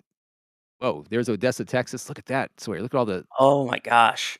You can see the solar surface there. Just along the edge. Beautiful shot there. and in a total eclipse, there's often an opportunity for solar observation that you don't get typically, right, Sawyer?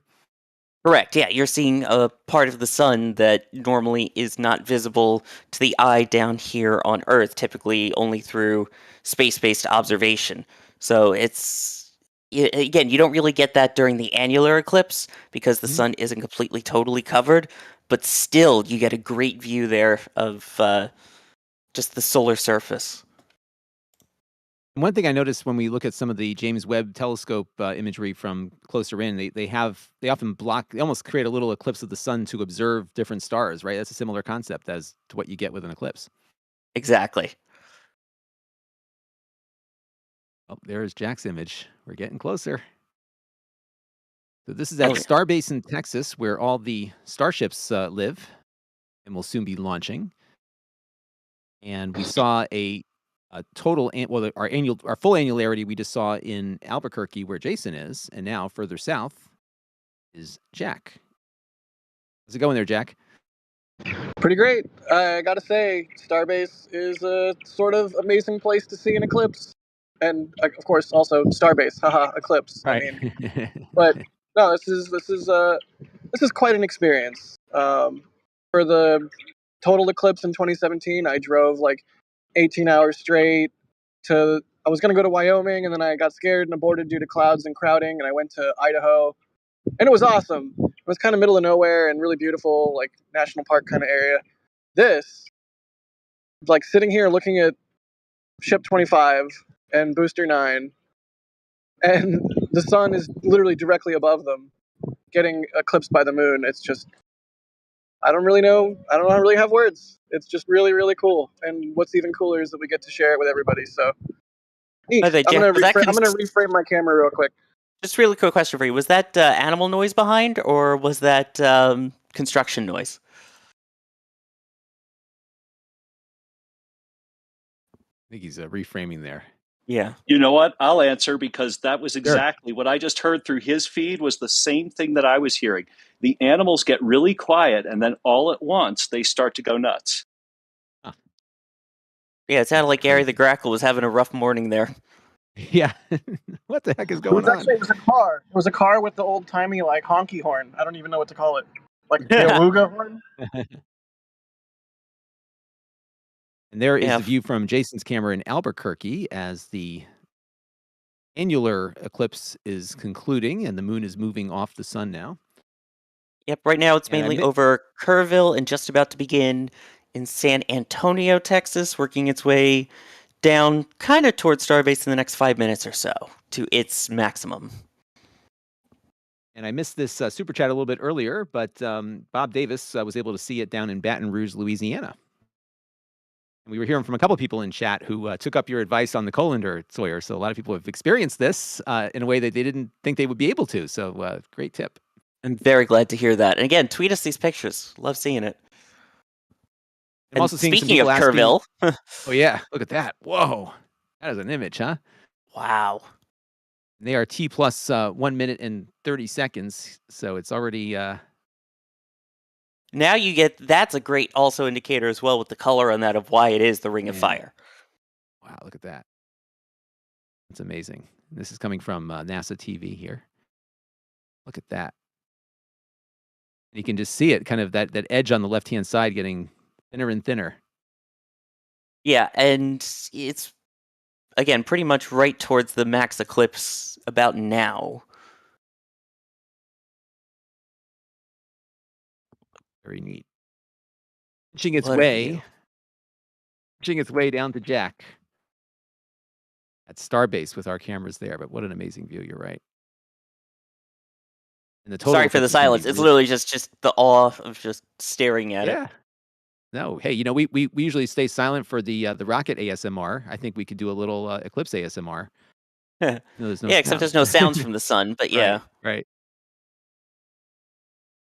And this is the last annular eclipse in North America, at least, I believe, until 2044.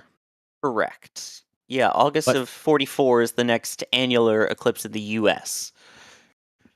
but fret not, because there will be a total eclipse of the sun across North America, certainly the United States, in April. Of So that is 2024, yeah, coming up quick. yeah. And parts of Texas who got this today are going to get that in April as well. Yeah, at So this moment, it's I believe San Antonio is currently in the middle of its annularity, which will also experience totality. pretty crazy. So April 8th, mark your calendars, everybody. April 8th is the date of the total solar eclipse. That's going to basically go from Texas northeast. So it'll cover what looks like a good swath of the central U.S. here as it kind of arcs over. And it'll, so I plan to see it in northern Vermont, where my brother lives. And so that'll Yeah, be if you are on that top link in the description, there's an option to compare the eclipse path with 2024, and you'll see, again, going through Corpus Christi, Waco, then up to Little Rock, Arkansas, and you get into Indianapolis, Cleveland, Buffalo, Rochester, Syracuse, before continuing onward up towards Maine. I can tell you, it looks like we got a little bit of cloud cover there at Starbase, but still a great image of the. Look at that. Yeah, and we're getting really close now to full annularity there. Jack, what's it feeling like around you? Just like elation. I don't know. I don't really. There's not really any other word to describe it other than celebrating existing and being on this crazy planet and being around cool people and seeing cool things. Like what more do you want to do with your life? I meant like temperature wise and sound wise, but that's cool too. Yeah. And that's the image, by the way, there of Albuquerque, New Mexico, where we're back now into a partial eclipse. Yep, that is exiting annularity there. Yeah, the cars have begun again. I'm starting to hear it, and now the birds all at the same time. I mean, if you want some ambience, give me about 5 seconds, and I'll widen this microphone, and you might be able to hear it. Stand by. We are standing by.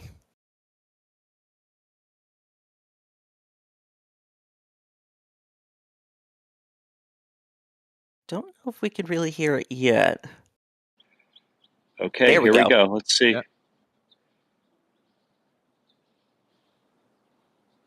Very faintly can hear the birds. Yeah, it's much louder here, of course, but thank you, AirPods, for your excellent noise canceling. I'm trying to get it as wide as I can, and again, I'm used to being behind a desk with with a large Heil PR40 like a radio Right. host. Right. No, we really Either way, appreciate sharing what you've experienced there, because it is an experience, and it's something you feel, it's something you see. And I think Jack's perspective is also very good in that it's something you feel a sense of community with your fellow humans. 'Cause we Yeah.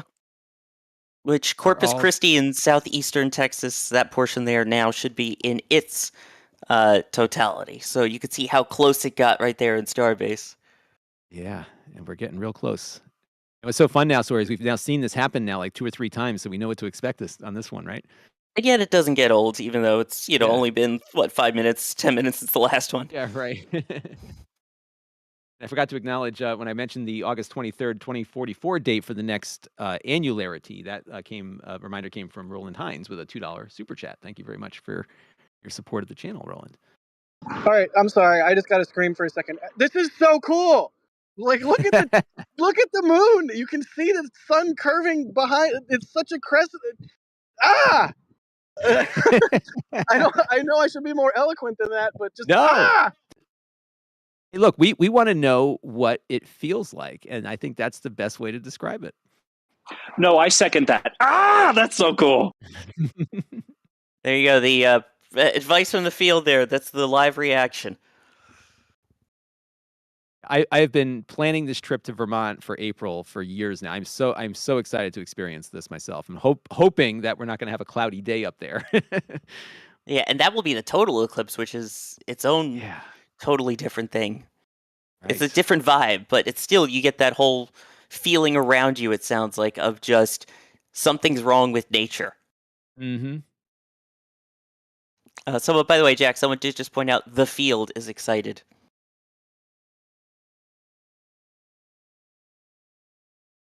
We'll let him continue to work there. Yes. Look at that. By the way, if you're in the chat, you can at us at NASASpaceflight, and we will take some questions. If you're wondering when this will hit your area, the link in the description for that science.nasa.gov site is the best place to go. You get all of your detailed information there, and you can start planning your April experience.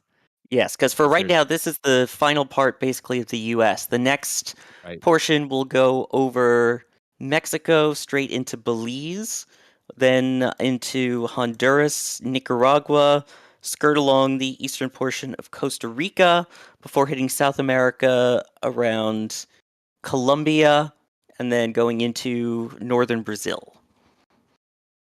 Here's our image from Well, Jason's I camera. better pick up my rig real quick and head south of the border.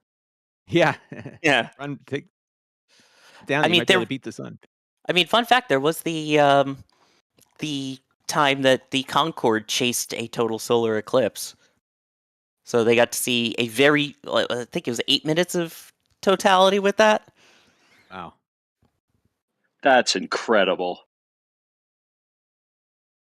That is awesome. So the view we're looking at here is Albuquerque, New Mexico, where full annularity has concluded, thanks to Jason's camera there, and the animals are probably getting back to their normal daytime routine now that their artificial night is over. And Jack is about to get full totality or annularity in Well, it's just Starbase. passing through the end of annularity there. Yeah, Yep. And then it's Jack's about to get the leave the United States, basically. yeah. And there is Odessa, Texas, which has already experienced its full annularity. Yeah, for reference, cool that about is the kind of central western, northwestern part of Texas, right near the border of New Mexico, a little bit south of Lubbock and Midland, Texas.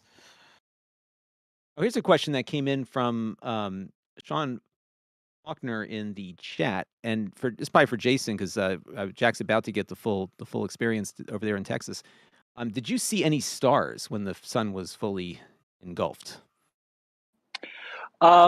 Ever so slightly, but only on the. So there are two rigs here, right? There's a tracked telescope, and then there's a downlink. And for the next one, which we won't be completely under the path, but I intend fully to to have the ability to connect the 6K camera to the telescope. But right now, of course, it's just the black magic with a massive filter. So I could, but it didn't come through the stream because it went through the telescope.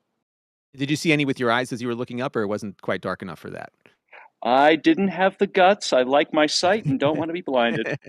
Yeah, Right, got during it. a total eclipse, also, it's very different because the entire sun isn't covered, a reminder. So for the total one, Right. you are It's more nighttime. likely to see stars and things. And I do want to point out that shot that we just had of Starbase. If you've watched Starbase live with us a bunch, you'll notice that the cameras looked a little bit on the duller side in terms of coloring and stuff. That is not us doing anything to the cameras. That is literally just the effect of. Look at that. It just kind of looks Yeah. dull almost, doesn't it? That's not Yeah, anything it wrong with our does. cameras. That's what it tends to look like in person right before the start of an eclipse. You can see too that the camera's exposure obviously adjusted a little bit, but it's there you go. Like you There, can see yeah. how noisy the image is. I mean, that's a good example of the camera not getting as much light as it usually does at this time of day. So it looks dusky. And in There we person, it go. almost looks sepia tone for that. Yeah. And there you could see just the end of annularity there. This is from Jack's camera on the ground there. Yes. This is from Starbase. Fantastic Very, very views. cool. What does it feel like where you are right now, Jack? I just have to thank everybody that watches our stuff and supports the channel, all of our members, everybody. Thank you so much. We couldn't do what we do without y'all. I know we always say it, but we say it because we mean it. And I mean, personally, I know I feel extremely lucky and very thankful to be able to witness such things. And Sean as well really appreciates, the ability to be out here and shoot this stuff. And I know the people at the Cape love being out there and doing what they do. Every single person here at NSF, it's like a labor of love, and we get to do the coolest stuff, and we get to share that cool stuff with everybody. So I'll shut up now, but what an amazing thing to No, see with no, I you second that. It's and it's just um it's almost as cool to share as it is to experience. yeah, it's the same with rocket launches. It's like 50% of the joy for me comes from seeing a cool thing happen in front of my own two eyes and like capturing imagery of it, and then the other 50% of the joy comes from sharing it. Like it's literally 50-50. Without the sharing, it's a significantly different experience and still fun, but it's just so cool that we get to do this. So thanks for tuning in, everybody. I have a question. The wildlife around you, Jack, were they doing anything unique or different, or? The Homo sapiens were making some sounds of awe and joy, but I don't know about the other wildlife. What you're seeing on screen That right makes now. me wonder if they can even hear anymore, if they're actually that close to the rocket launch. I'm picturing a bunch of deaf birds. Right. Very funny. What you're looking at here, everybody, is on the left is Albuquerque, New Mexico, and on the right is Starbase in Texas. And of course, at different stages of this eclipse, given the locations of these two spots. So that is pretty cool. And how cool is it, Jack, that you can see multiple cool things from the same place? You're in the midst of Starship, the Starship farm, where they crank out starships one after the other to take humanity beyond the bounds of Earth. And then you get an eclipse in the same spot. It looks like we just lost Jack, but I can know what his answer will be to that. So very, very cool. And then we'll have to have Jack answer this question from the chat from Adrian, who wants to know, is this better than bacon? It sounds like it might be right up there. Ooh, wow, That might be a that's a tough tough one, I question. guess. Yeah, let's I put do that want one to back point in the out, queue. in terms of the speed you're talking about there, it is now the annularity portion is now leaving the United States. So the main part, if you were in the middle of the Gulf of Mexico, The truck you would. just went by again. It's all good. You would kind of see it in the Gulf of Mexico and around the Cape area, Cape Canaveral, still about 20 minutes from its maximum eclipse, which will be about 50% covered. And we got a super chat here from Trey Porthos. Awesome coverage, guys. Thank you very much. We've been enjoying this one for sure. And let me, now we got Jack back. I want to toss this question back to Jack as we watch the annularity subside. Adrian is wondering, Jack, is this better than bacon? Is this better than bacon? Is that what you're asking me? That's what Adrian is asking, yes. Don't make me choose.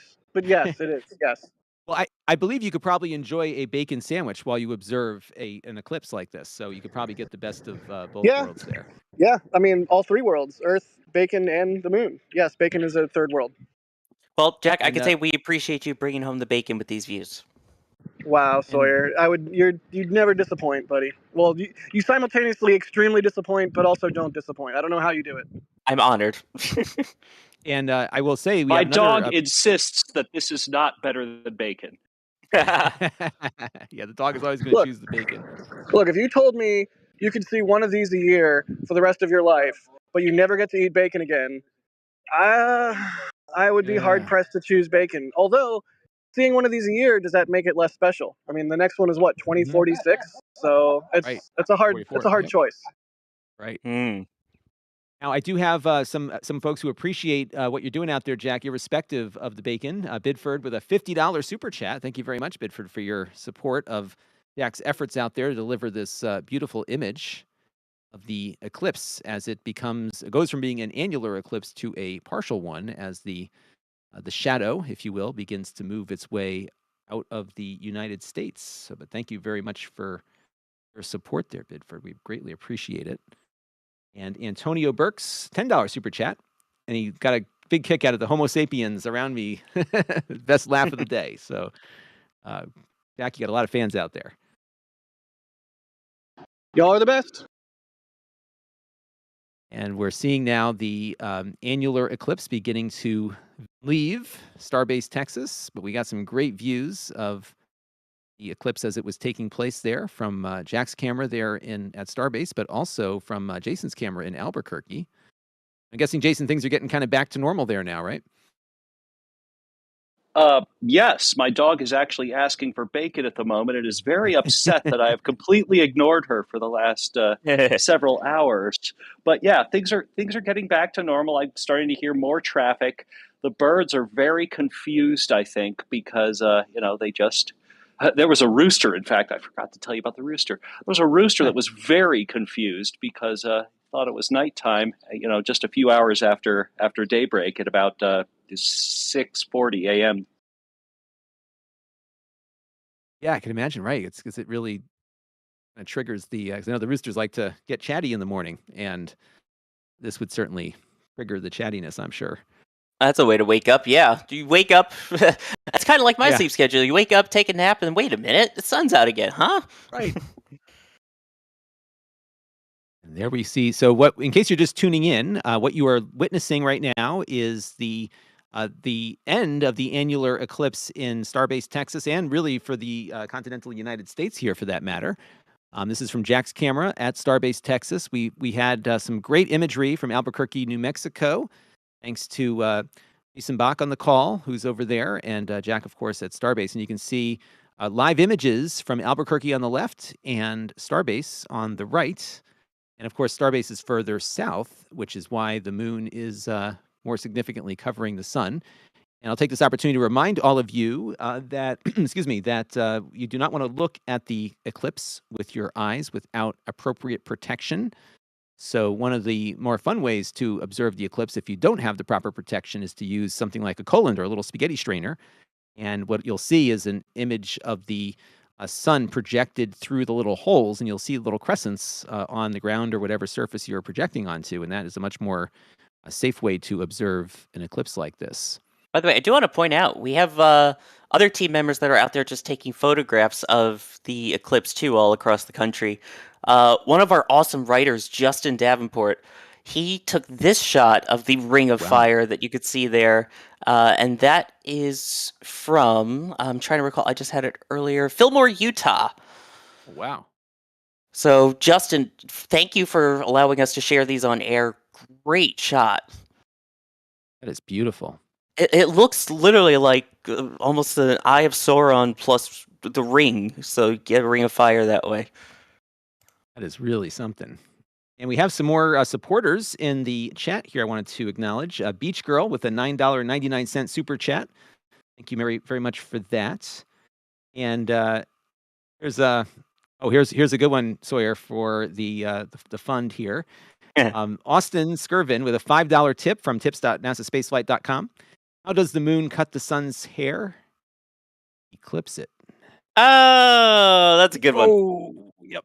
That one's good. I'll have to put that in my my dad joke inventory for my little ones. And there we see it's been fun to watch Jason's camera because we saw the full progression here of the annular, the partial, the annular, and now the partial again as the moon continues its journey. Yeah, phase 3 and phase 4, as it's kind of known, as it exits out of the annularity and then exits out of the partial. Right, so we'll keep an eye on New Mexico, and obviously Jack has also at Starbase. We have proceeded past the full point of annularity, and he's got a little more partial than Jason does in Albuquerque, just because Jack is further south. And what's crazy is that the sun won't return to full, completely normal around the Brownsville area till about 1:41 Central Time. So you got time. Or no, I'm trying to see if that's Eastern or Central, but yeah, 1:41. And this is an image from Odessa, Texas, from NASA. And this is a great camera view because you can see a lot of detail on the sun. If you look to the right there, you can see some solar activity. It's really cool. Yeah, and that is 1:41 Central, just to confirm. And what do you think we can learn from these events, Jason? If we're Sawyer, if we're scientists, is there a benefit to an annular eclipse over a full one? Obviously, the full ones are the better opportunity.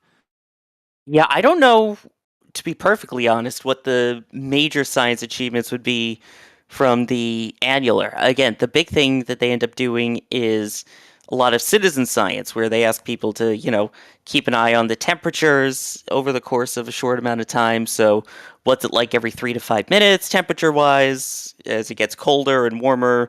Observations of, the wildlife, things like that. So, the totality of those, again, that's when you really get to see a lot more of the corona. Got it. I've got something fun to share. This is so I want to put if Kevin's ready with these. A friend of mine during the last total eclipse. So these images are not from today, but they're from a prior total eclipse. A friend of mine flew a high altitude balloon of the last total eclipse, and we have an image where you can kind of see the shadow over the balloon, and also kind of the area that was not shadowed beyond. So I don't know if Kevin has that one in the queue there. There's another shot of it, little 360 view there. Isn't that cool? This again came from his high altitude balloon. This is my friend Matt Reese, who's a big fan of this channel. He's been joining me on some of my NASA adventures over the last decade or so. But he's very much into high altitude ballooning, and I believe we have another one there. Yeah, that's the one I was looking at, where you can see the shadow, and then beyond that, the area that's not in shadow. Isn't that wild? That's this great. is from the total eclipse, not from the one we just saw. This is an older image, but I think it does give you an idea of what it looks like from the air or high up, almost to space. There, he calls them space balloons because they go up super high. Pretty amazing imagery there, and that's the rig he sent up, and they do get them back. Yes. They actually, that's just the balloon pops and it comes right back down, right? Comes right back down. And I believe his friend that operates this with him is an amateur radio operator himself. I think they use what's called APRS, which is an amateur radio beaconing protocol, if you will, that has the balloon transmitting its coordinates, and they're able to track down where it ends up after it pops. Pretty much, So yeah. Some really cool imagery from Matt Reese. So thank you, Matt, for sharing those images with us for the audience here. Really cool stuff. All right, so we see now an image from Jason's camera in Albuquerque, New Mexico, where it looks like party's almost over. Party's almost over, but I love joining you guys and I love hosting, and I'm going to keep this up as long as you'd like the feed. Yeah, well, I think we'll keep going until Yes. we're ready to go. So yeah, As long as there's an eclipse happening of some kind, we'll definitely take it. yeah. My primitive brain tells me that we must pray to the sun god that it comes back, and whatever we did to wrong it, stops being a thing. So we got to keep going here. Yeah, hey Zeus, let us do this again. Well, mark your calendars for April, everybody. I'll talk to Ra, and between us, we'll eventually, hopefully, get the sun back. Yes, and I have no sun at all here, so I could use some sun too. And I'm guessing now, Jason, it's beginning to look a lot less dark than it did a few minutes ago. Yeah, the brightness is almost entirely back to normal. But of course, keep in mind, Albuquerque is roughly a mile high. So in high desert, there's a lot less atmosphere between us and the sun. And to that end, there's significantly less. There's less to hold the heat.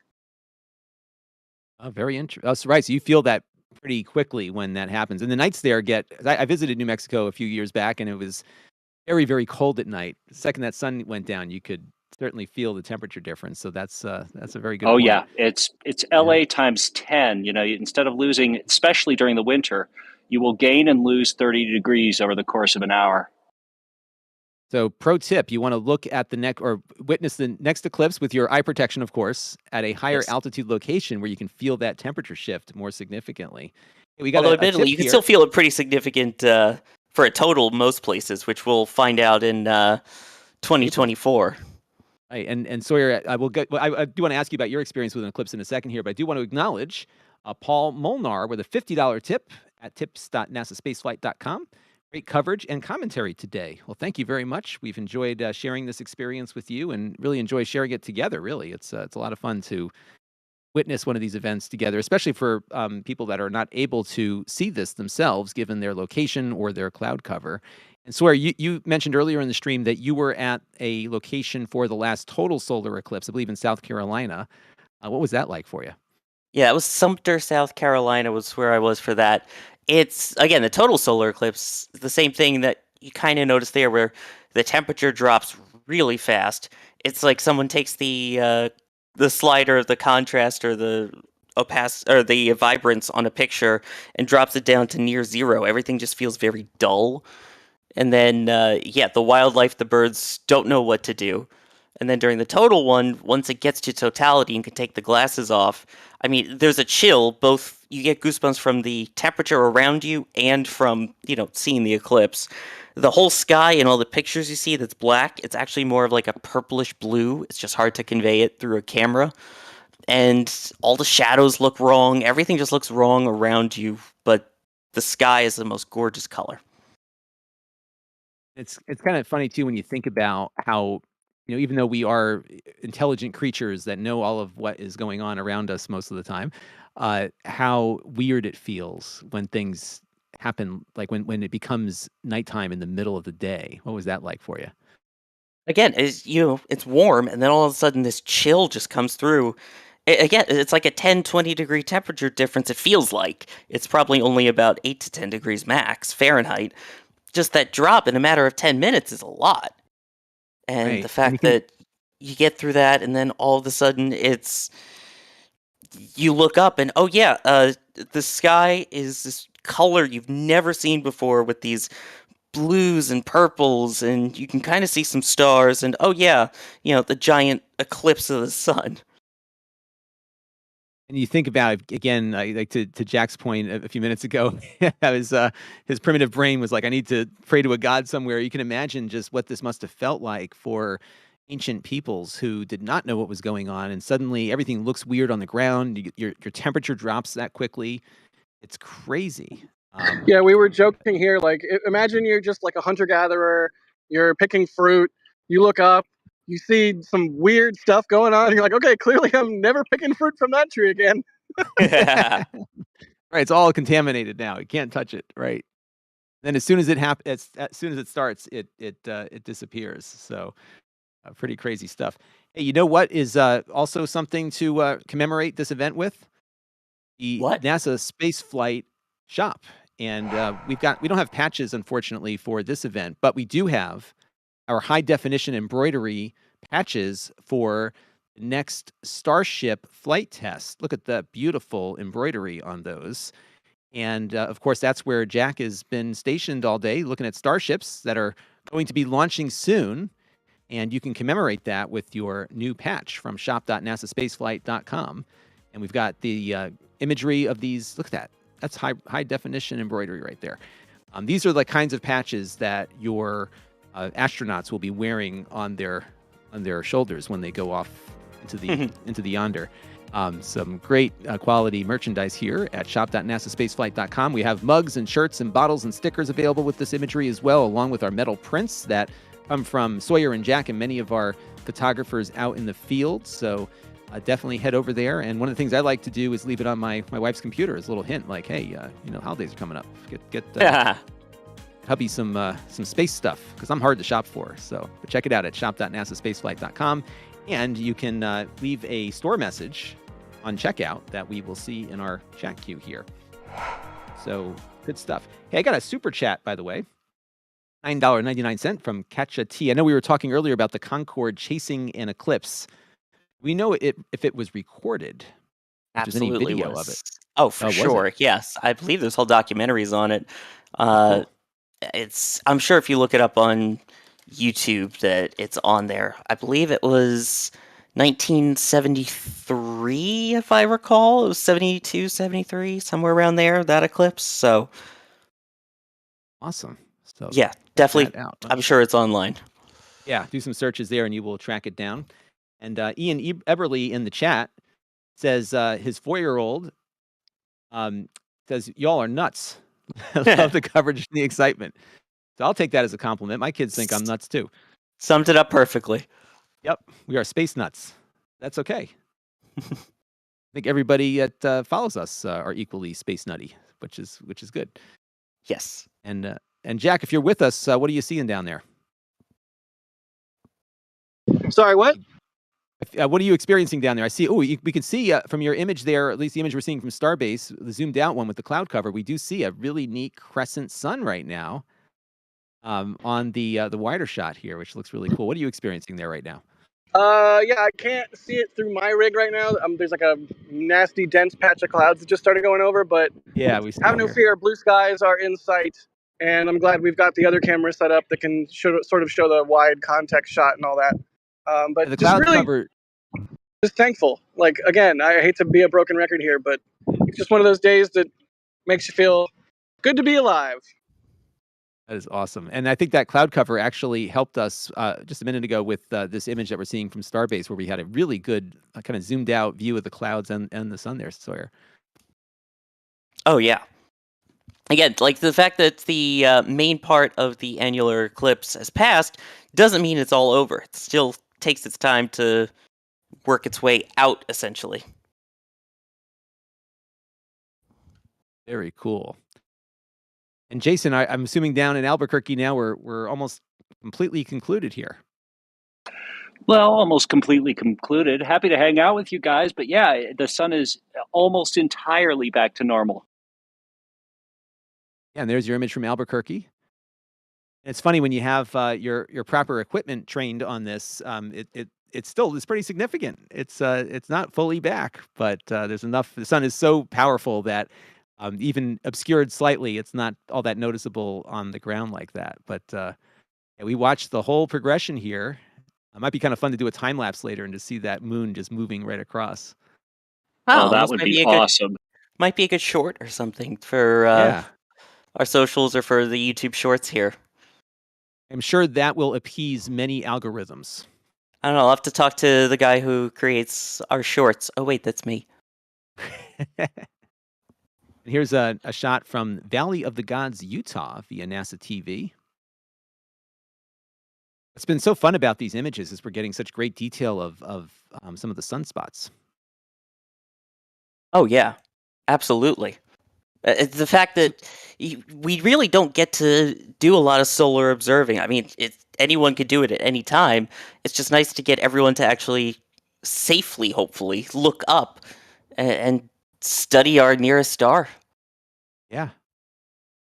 And nice to have one so close for a whole host of reasons. And you were mentioning earlier that those sunspots that we're witnessing as the moon is clearing away, some of them could be as large as the Earth? Yeah. I mean, they can be on the smaller side. The average, I believe, is about the size of the Earth. I know there have been ones that have been, you know, tens of thousands of kilometers in size, even up to, I believe, about 100,000 kilometers in size. So Here's a shot from Starbase. Jack, it's still looking a bit dim over there.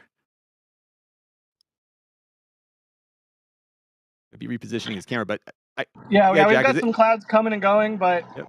just, I mean, again, hate to sound like a broken record, but just really thankful we can see anything at all. This morning it was really touch and go. So we got some blue sky patches coming up shortly, so no worries there. But just thanks for bearing with the camera moves and the intermittent clouds. We've got another shot here from our wider camera. What a great view of the clouds actually are helping us with this view right now where we can actually see some the detail of the moon clearing off the sun there. Very cool. that's amazing. Again, all this at Starbase too. Yeah. So while they're building rockets and things, and while we continue to wait for the second integrated flight test, this is just happening overhead because, the way that orbital mechanics works, this is working out beautifully. I'm glad we did this. It looks like people are very having a good time with this, and how great is it that it actually happened at Starbase? So we're able to train all of our people and our robots on the on the Eclipse here. Oh yeah. Beep boop beep. Ah. Well, yeah. The problem is the regular robots, I think, are a little easier to feed. Although Yes. all it takes is bacon and Jack's fine. But Right. Yeah. The No, the robots can't they just take raw bacon. It's fine. row bacon. Okay. no Is bacon. that what we're calling photons now? Yes. Well, it's funny when you have a solar eclipse, the robot bacon goes away.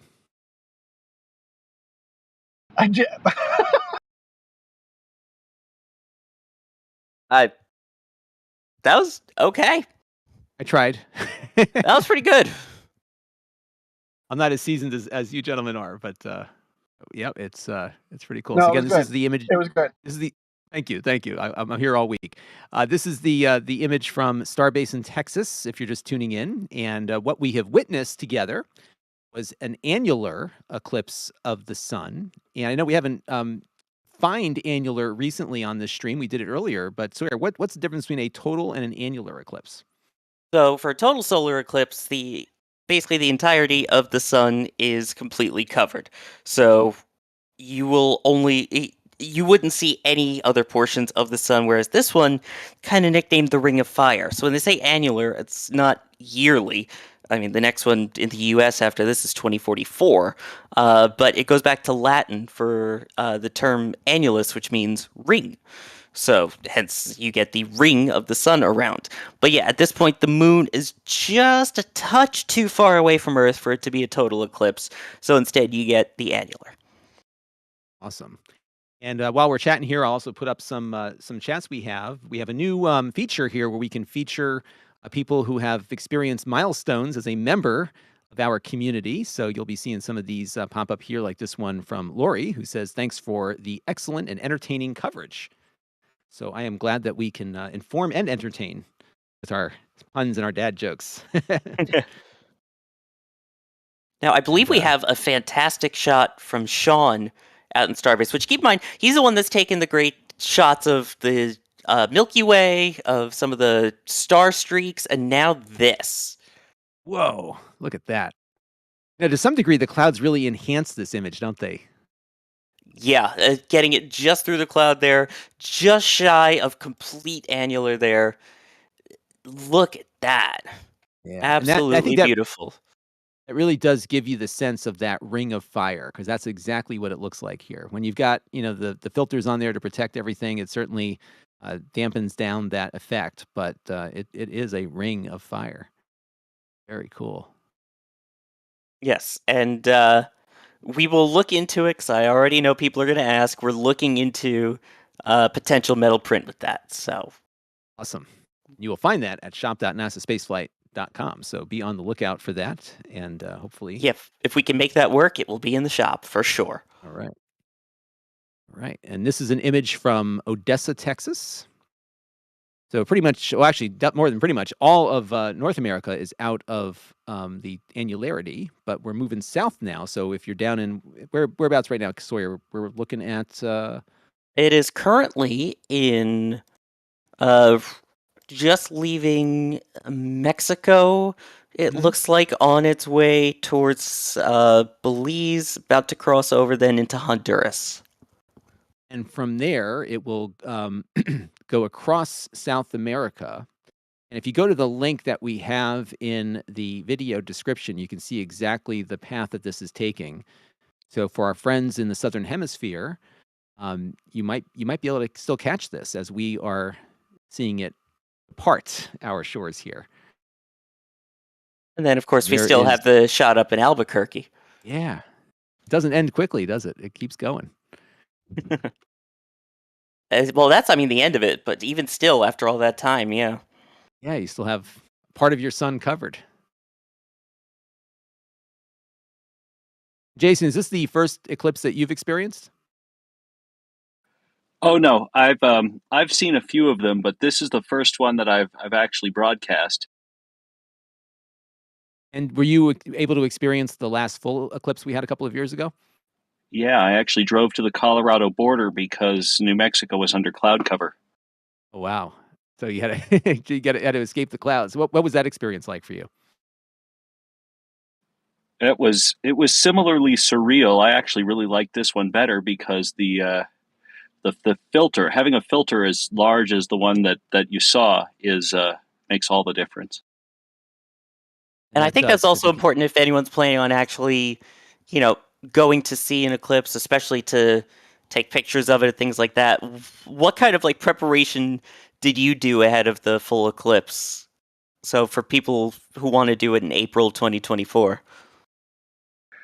Well, buy everything well in advance, and make sure that you choose your place carefully. New Mexico is great in that there's significantly less cloud cover. But it also probably helps, I guess, to have a plan B in the event of, say, what happened to you, where you had to quickly drive to somewhere that was still in the path of totality that wasn't entirely clouded out. Oh yeah, absolutely. And that was, about 6 hours beforehand, I just decided to jump in the car. And I Yeah, think so one of the great things about the NASA resource that we have is that um, they will be helping people plan for the 2024 eclipse. So if you go up to the top level of that NASA website, there is a great guide for planning out what April 8th, 2024 is going to look like. So this is a great time to start planning because there is still plenty of time to get your travel arrangements figured out, or if you're lucky enough to be in the path of totality. Because again, we're talking about this one was an annular eclipse, not a total eclipse, which was still pretty remarkable. But the totality is going to be even more amazing, and it covers a huge portion of North America here. So definitely something for people to check out. and fair warning, I purchased my airline tickets and hotel for a viewing site in Texas about 3 months ago, and a lot of hotels are already sold out. Oh my goodness! So get on it. Do it now. Yeah. I lucked out in that the total eclipse, a friend of mine, we just decided about a month before. So our hotel, even a month before, was about 2 hours away from the center of the totality line. So don't Wow. wait. I can promise you that if you're even thinking of it, get one that's refundable if you decide not to go, but book it now. Right. And it's funny. My kids don't have. I think it's their April vacation that week, so we're going to go. Like I said, we're going to go up to northern Vermont and witness it at my brother's place. And my brother is so far up in Vermont that he doesn't even have internet service up there. So he recently picked up some Starlink equipment, so we'll be able to get you some imagery there. So it was a big game changer for him. He runs a maple syrup farm up there, and just so far up north, but right in the path of totality. So we're looking forward to experiencing that as a family in a couple of months. So yeah, April 8th. And again, that NASA site's got some great resources there. And I'm looking here on these live Starbase images. Sorry, this looks a lot different than it did a few minutes ago, doesn't it? Yeah, you can see it's almost like the colors returned. It's just that much brighter. So as weird as it sounds when we talk about, it felt like it got duller. If you go back and kind of do almost an A/B test to what it looked like before, the color is returned. Yeah, so we're getting back to normal here, and as this event continues to move south, our friends south of the equator will begin experiencing it as well. But yeah, this looks so much. It was funny; it did look kind of surreal before, didn't it? And that was just through our cameras. So I know Jack, it's starting to look back to usual activity down there, isn't it? Jack might be adjusting some cameras there, but I'm sure it is starting to look more normal there. And this is our image from Albuquerque, where we are almost totally done with our partial eclipse, which followed the full annular one. This is coming from Jason's camera. Yeah, This is if you you in your weren't back. looking at the sky, you wouldn't even be able to tell at this point. Yeah. This is in your backyard you got to see all this from, right? Yeah, that's right. Not bad when it comes right to your backyard, or in Jack's case, right to his usual perch, keeping an eye on SpaceX activity. So we were really fortunate here to have this path of annularity cross right across many of our friends here. Really cool stuff. So if you are just tuning in, and it looks like we have a lot of people watching still, the annularity has completed. But the great news about one of these live streams is that we record them as a DVR, so you can rewind later and see progression of this eclipse in both Albuquerque, New Mexico, and at Starbase, where Jason and Jack had their cameras trained the whole time.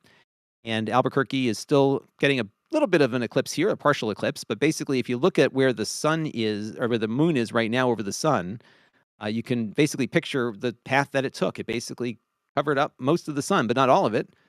because Sawyer, it was an annular eclipse where we had the ring of fire. Exactly. Yeah. That not completely covering the sun, but still, like we keep talking about, the things that had to be in place, orbital mechanics wise, for that to happen is incredible. Enough happened that the animals got mixed up, and Jack was starting to pray to sun gods to hope the sun came back again. So it looks like it certainly was enough to Although adjust I for that. will say, a cold night in the desert is enough to make me start praying to a sun god. So it's not that out of the ordinary, but still, yes, your point stands. And there is a shot of the VAB. We didn't do much imagery from the Kennedy Space Center just because it did not get as much of this eclipse as our other locations did, but they did get a little bit of it at KSC. It was about and I would imagine 50% at its most. Yeah. And they've got a lot of solar solar power generation over there, and I would imagine they saw a pretty big dip in production when that eclipse occurred. So it'd be kind of fun if we could ever see some of that data. And here is our imagery from Cape Canaveral. And I got to meet Sawyer for the first time at the restaurant we've got that camera perched at. Had a nice lunch. Yes, Rusty's, which thank you for letting us have all of our equipment on top there. And you can always keep an eye on that on Space Coast Live, especially with Booster coming back now from last night's Starlink 6-22 mission in the next couple days. How many puns did Sawyer make while you had your meal? Quite a few, I believe. And we were. By the way, I will say, Hagen, who was at the Psyche launch, I believe he tasked you to keep count, correct? You tasked him to keep count of how many puns I made when I was with him? Yeah, I literally almost sent him a clicker, like one of those little silver metallic circular clicker things you see when you're going into a movie theater or at a concert. Yeah, the track attendance, yeah. I was this close to sending him one, but I had the idea a little bit too late, unfortunately. But yes, I asked him to count. Well, I hope that I made my presence well known to him, because I was just shy of lucky number 13. So now, there you go. Boom, 13. There you go. And we got a $4.99 super chat here talking about a solar eclipse on my brother's maple syrup farm. Sounds like a Hallmark movie in the making. And, I know a guy that makes those movies. I'm going to suggest this to him. I think that's a great idea. How about we go the other way, like those places that make the sci-fi straight to cable movies, like Two-Headed Shark Attack or whatever. Yeah, right. You could be like 3 Eclipse Massacre. I don't know where I'm going with that. I'll stop. Eclipse NATO coming out when? There we go. Yeah, Thank you. Next on Hallmark After Dark. No, that would be on History Channel probably. Right.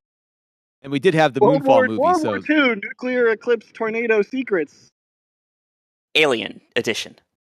Yes. We did have Moonfall already, where the moon crashes into the Earth, right? So. Well, then the sun would have to crash too if it was still an eclipse. So. That's true. It would all have to come crashing down.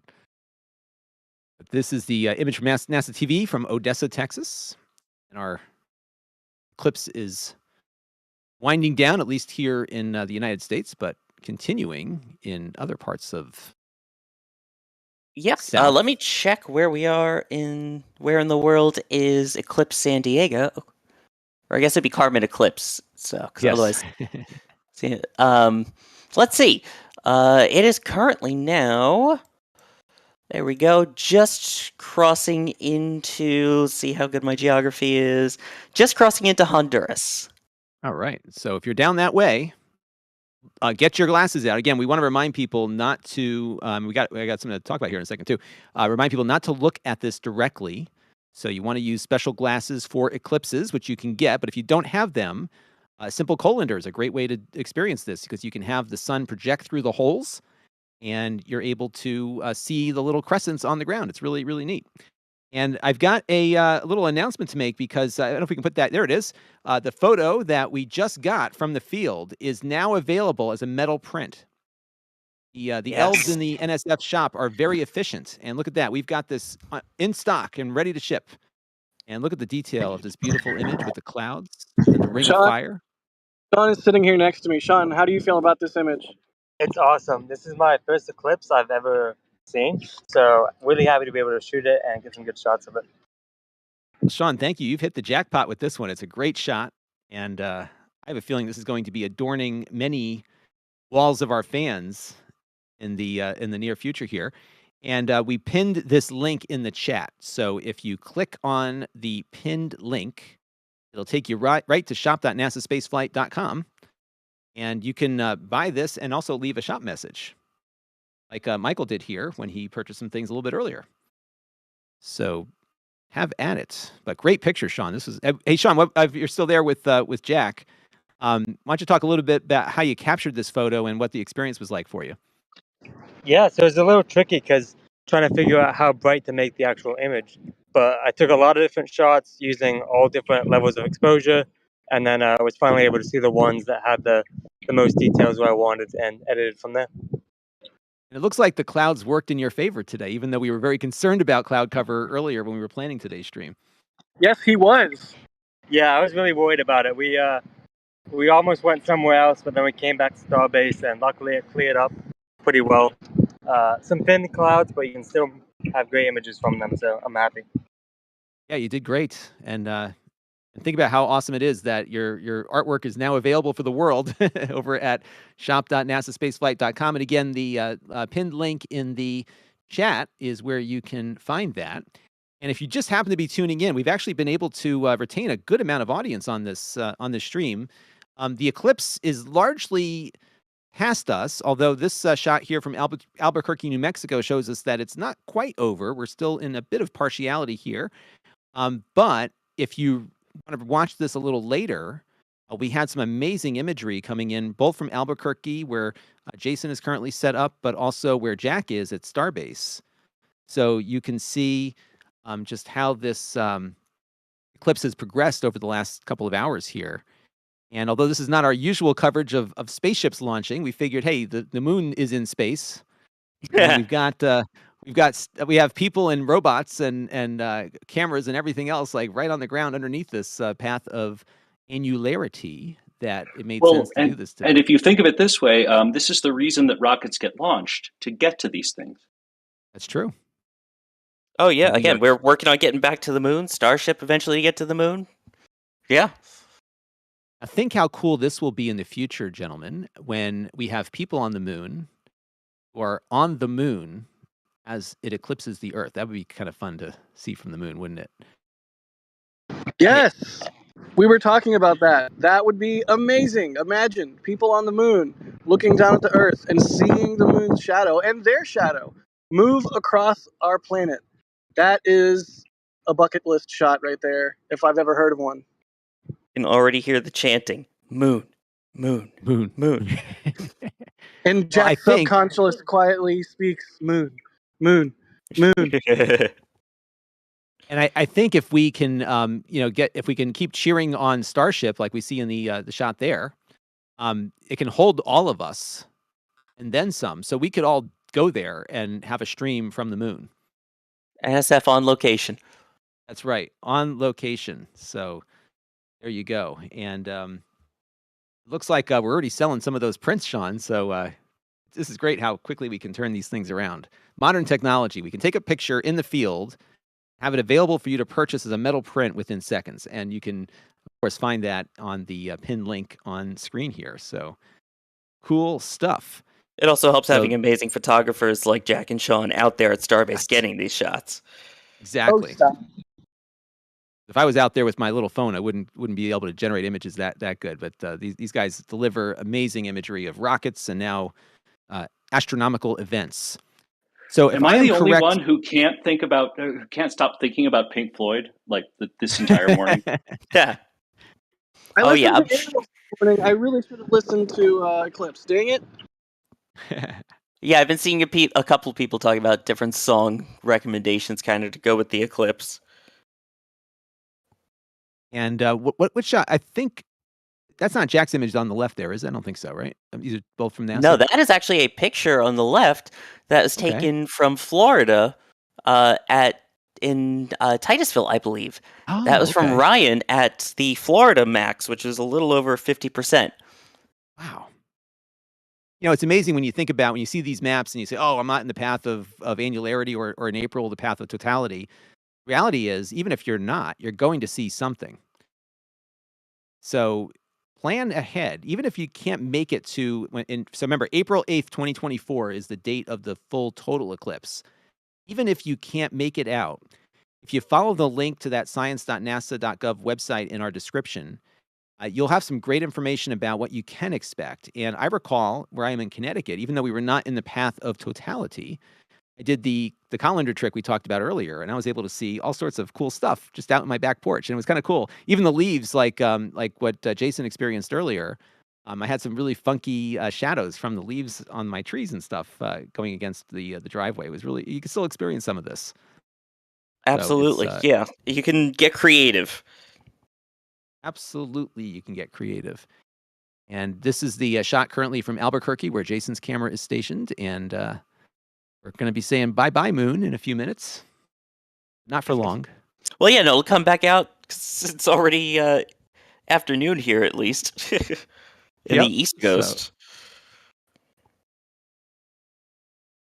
very cool. And here's our view from Starbase, where things are beginning to look a lot more normal again. And, well, as normal as it can Yeah. at a giant rocket factory in Texas, Right. yes. And they're building more high bays there. It's just like they can't. They're building so many rockets, they got to build more buildings to store them all. So it's Yeah, in fact, some of that came from the Cape, which you can see in the latest Cape flyover, and of course, the latest on Starbase. We always have updates coming out. There was some cool video that came out this morning as well, taking a look at the latest of what's going on there. Absolutely. And then Jack, I'm sure, will have a nice narrated update for us coming up on Monday. Awesome. Hey, it looks like we're selling some of those Ring of Fire metal prints. So there's a new order right there. And that was from just a few minutes ago. So the elves work quickly here at NASASpaceflight.com. Yes, the hamsters are spinning on their little wheels right now. Cranking them out as quickly as we can. Gary the Grackle helped as well to get that over. That's right. And what's fun about this too, Sawyer, is that although you think about the period of annularity, there's still a lot to see with these eclipses that I think keep us on the air for longer than a couple of hours, because it does actually take a while for this whole event to occur. Exactly. It's just again, as fast as things move in totality part, or an annularity in this case, or totality, it really kind of takes a while to fully go through, which just talks again about the scale of space and how big things are and how fast we're all moving. It's not to get all philosophical, but since Jack got his little philosophical waxing earlier, I got my philosophical waning here. And what you can never really appreciate is, even though the moon can block out the sun here, its size compared to the sun's actual size is minuscule, and it just so happens it's just a matter of distance between the two that makes this happen. But as we were noting earlier, some of those sunspots that we saw in the sun that looked very tiny were actually as big as the Earth. So gives you some idea of scale and how much of our solar system's gravity is affected by the size of our closest star. And keep in mind, we're still seeing this much of the partial eclipse in Starbase as the totality, or the annularity, is over Nicaragua at this moment. Right. So I think we had full annularity, about an hour ago? Almost, yeah. Yeah. So it's been a while, but there you go. And as you can see, Albuquerque, New Mexico is almost over. Almost over, yeah. Pardon my reframe, but I wanted to be sure that it was in focus. That's okay. It's been amazing that we've been able to track this throughout. So, we've been running here for about 2.5 hours, and we started seeing, it's funny, I didn't expect to see activity so quickly after the start of our stream, but it really again, the entire event from start to finish does take a while. Not just that, but the continued activity too. Mm-hmm. Absolutely. And now the clouds begin to roll in. Yes. I mean, I guess better now than during the main part of the event. It kind of reminds me of our coverage of Falcon Heavy yesterday, where things were fine for launch, but then quickly the rain came in right afterwards. So always good when we see that there. And if you're looking on screen here with this Ring of Fire print, that just happened. like just a few minutes ago, and it's up on the store. It's a metal It sounds like print, someone which in you can- disbelief. Yes, that literally just happened. Amazing. Future. We can crank things out very, very quickly there. Yeah, in And, less hey- time than it would take to get the film developed, you can actually get it printed and sent to you. Amazing. It is amazing. And we have a super chat here from Dave Tracy, who wanted to know, can the ISS see the eclipse? And I guess if you're in the right spot, Sawyer, you could see it on the ground, right? Yeah, if you just happen to be in the right spot, absolutely. And think about all the orbital calculations you got to make for that one, because the the ISS is orbiting around the Earth, and you have to be in orbit at the right spot at the right time in order to observe that shadow. I think earlier we had some images from space of that shadow on the For the Earth. during a total eclipse, yes. Right. Right. Here's our view from Albuquerque. And so that shot there, again, came on the left, came from our friend Matt Reese, a fan of the channel, who has his own space balloons. And this shot was from one of his space balloons during the total eclipse. And you can see the edge of the shadow there, which is so awesome. It's a little closer to Earth there. And he's got this cool 360 view here. That was from his balloon that he launched right when the total eclipse happened a couple of years ago. I'm sure he's getting ready because April 8th, 2024 is the date in which we will have another total eclipse across a good chunk of the United States. And if you go to that science.nasa.gov link in the description, you can learn more about it. Yeah, if you click, there's an option to compare paths to 2023, and then if you just hit 2024, you can see. And you can also, again, see places like Kerrville, just northwest of San Antonio, that got it today for the annular and will get it in 2024 for the total. And we have some super chats here from Akra Baines, who had a 1-month Red Team member milestone and enjoyed the content here. We also need some member content for this eclipse. I'm sure we've got plenty of stuff cooking on that. We have a new PadRat member here, Eric Ramos. Thank you very much for your support, everybody. This has been a fun stream today. Oh, yeah. And it's fun, too, because when we have one of our rocket launches, typically things kind of end. The satellite's deployed and we're off to the next mission. But this is an event that goes on for a while. Well, yeah, but even still, yeah, the pictures from it will last. And it's not like a rocket launch where, oh, that's it. Or, because each launch is slightly different, too. Now you get the next eclipse to look forward to as well. Although at this rate, I think the next launch is going to be a couple days away, whereas the next eclipse is 2024. Right. So April 8th, mark your calendars, and I'm sure we'll probably do some kind of stream at that point, and we'll have people all over the place, and hopefully I'll be up in Vermont for that. It looks like Sawyer, for that. Yeah, perfect. So we'll have people all over the place, and I would say as we're looking at this image from Albuquerque, I think we're getting close to the end of our stream today, huh? Yeah, I would say as the eclipse begins to wrap up here, I think it's time for us to wrap up here. Excellent. Well, we've got some people to thank who brought all of this to you. So I want to thank Jason Bach, who was over. I get your last name correctly there, Jason, over in New Mexico? It's pronounced Beish, but that's fine. Beish. Got it. Sorry about that. But thank you very much for the effort, because I know how much it took to get all of that equipment in place and functioning in time for the stream today. So thank you very much for that and providing us your commentary as well. Hopefully we can reconnect for the next big event that's taking place.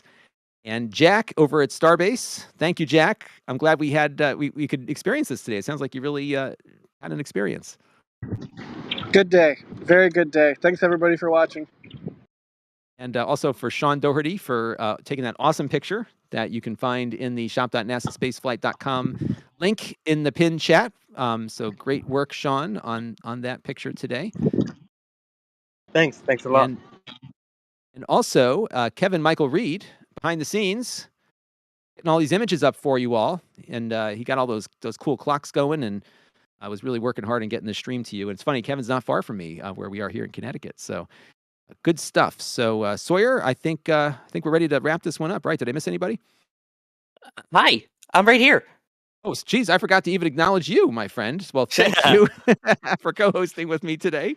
And it's always fun having your expertise to help guide us through these adventures. So thank you very much for that. My absolute pleasure. Years ago, I got to intern at the Goddard Space Flight Center and see all of their solar observations that they do and the space weather and everything that comes with it. It is so fascinating. I absolutely love solar science. So this is great to get to talk about it. Awesome. And I just see in our back channel here that our views so far have exceeded what we had for Falcon Heavy yesterday. So the sun is definitely of interest to our viewers. So we will note this for future adventures. And if you happen to be tuning in right as we're tuning out, it's really worth your time to go back through and rewind and watch, because you can see the progression. Obviously, you can see the image that we have here today, or right this second, of Albuquerque, New Mexico. But this was in full annularity just not too long ago. So check it out. But that is going to do it for this marathon stream today of an awesome solar event. And it was a pleasure sharing this experience with all of you, everybody. So thanks for watching, and hit that notification bell, because we stream all the time. And you never know what we're going to stream about. Space. So there you go. All right. Have a great one, everybody. And until next time, this is Lon Seidman on behalf of NSF. And here we go.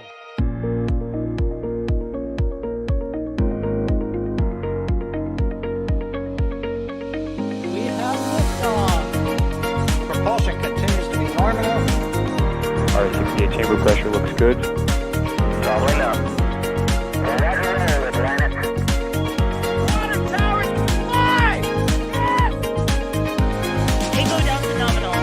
Flight downside FD off. FD off. It's orange! Orange 45! Oh my god! Oh my god! Decollage! Look at this! Put that in the big bag, 343 unfolds to go. Indeed. We rise together back to the moon and beyond. The methane would be igniting the flare, correct? Yikes. You dead? Sure. We don't need any more of these.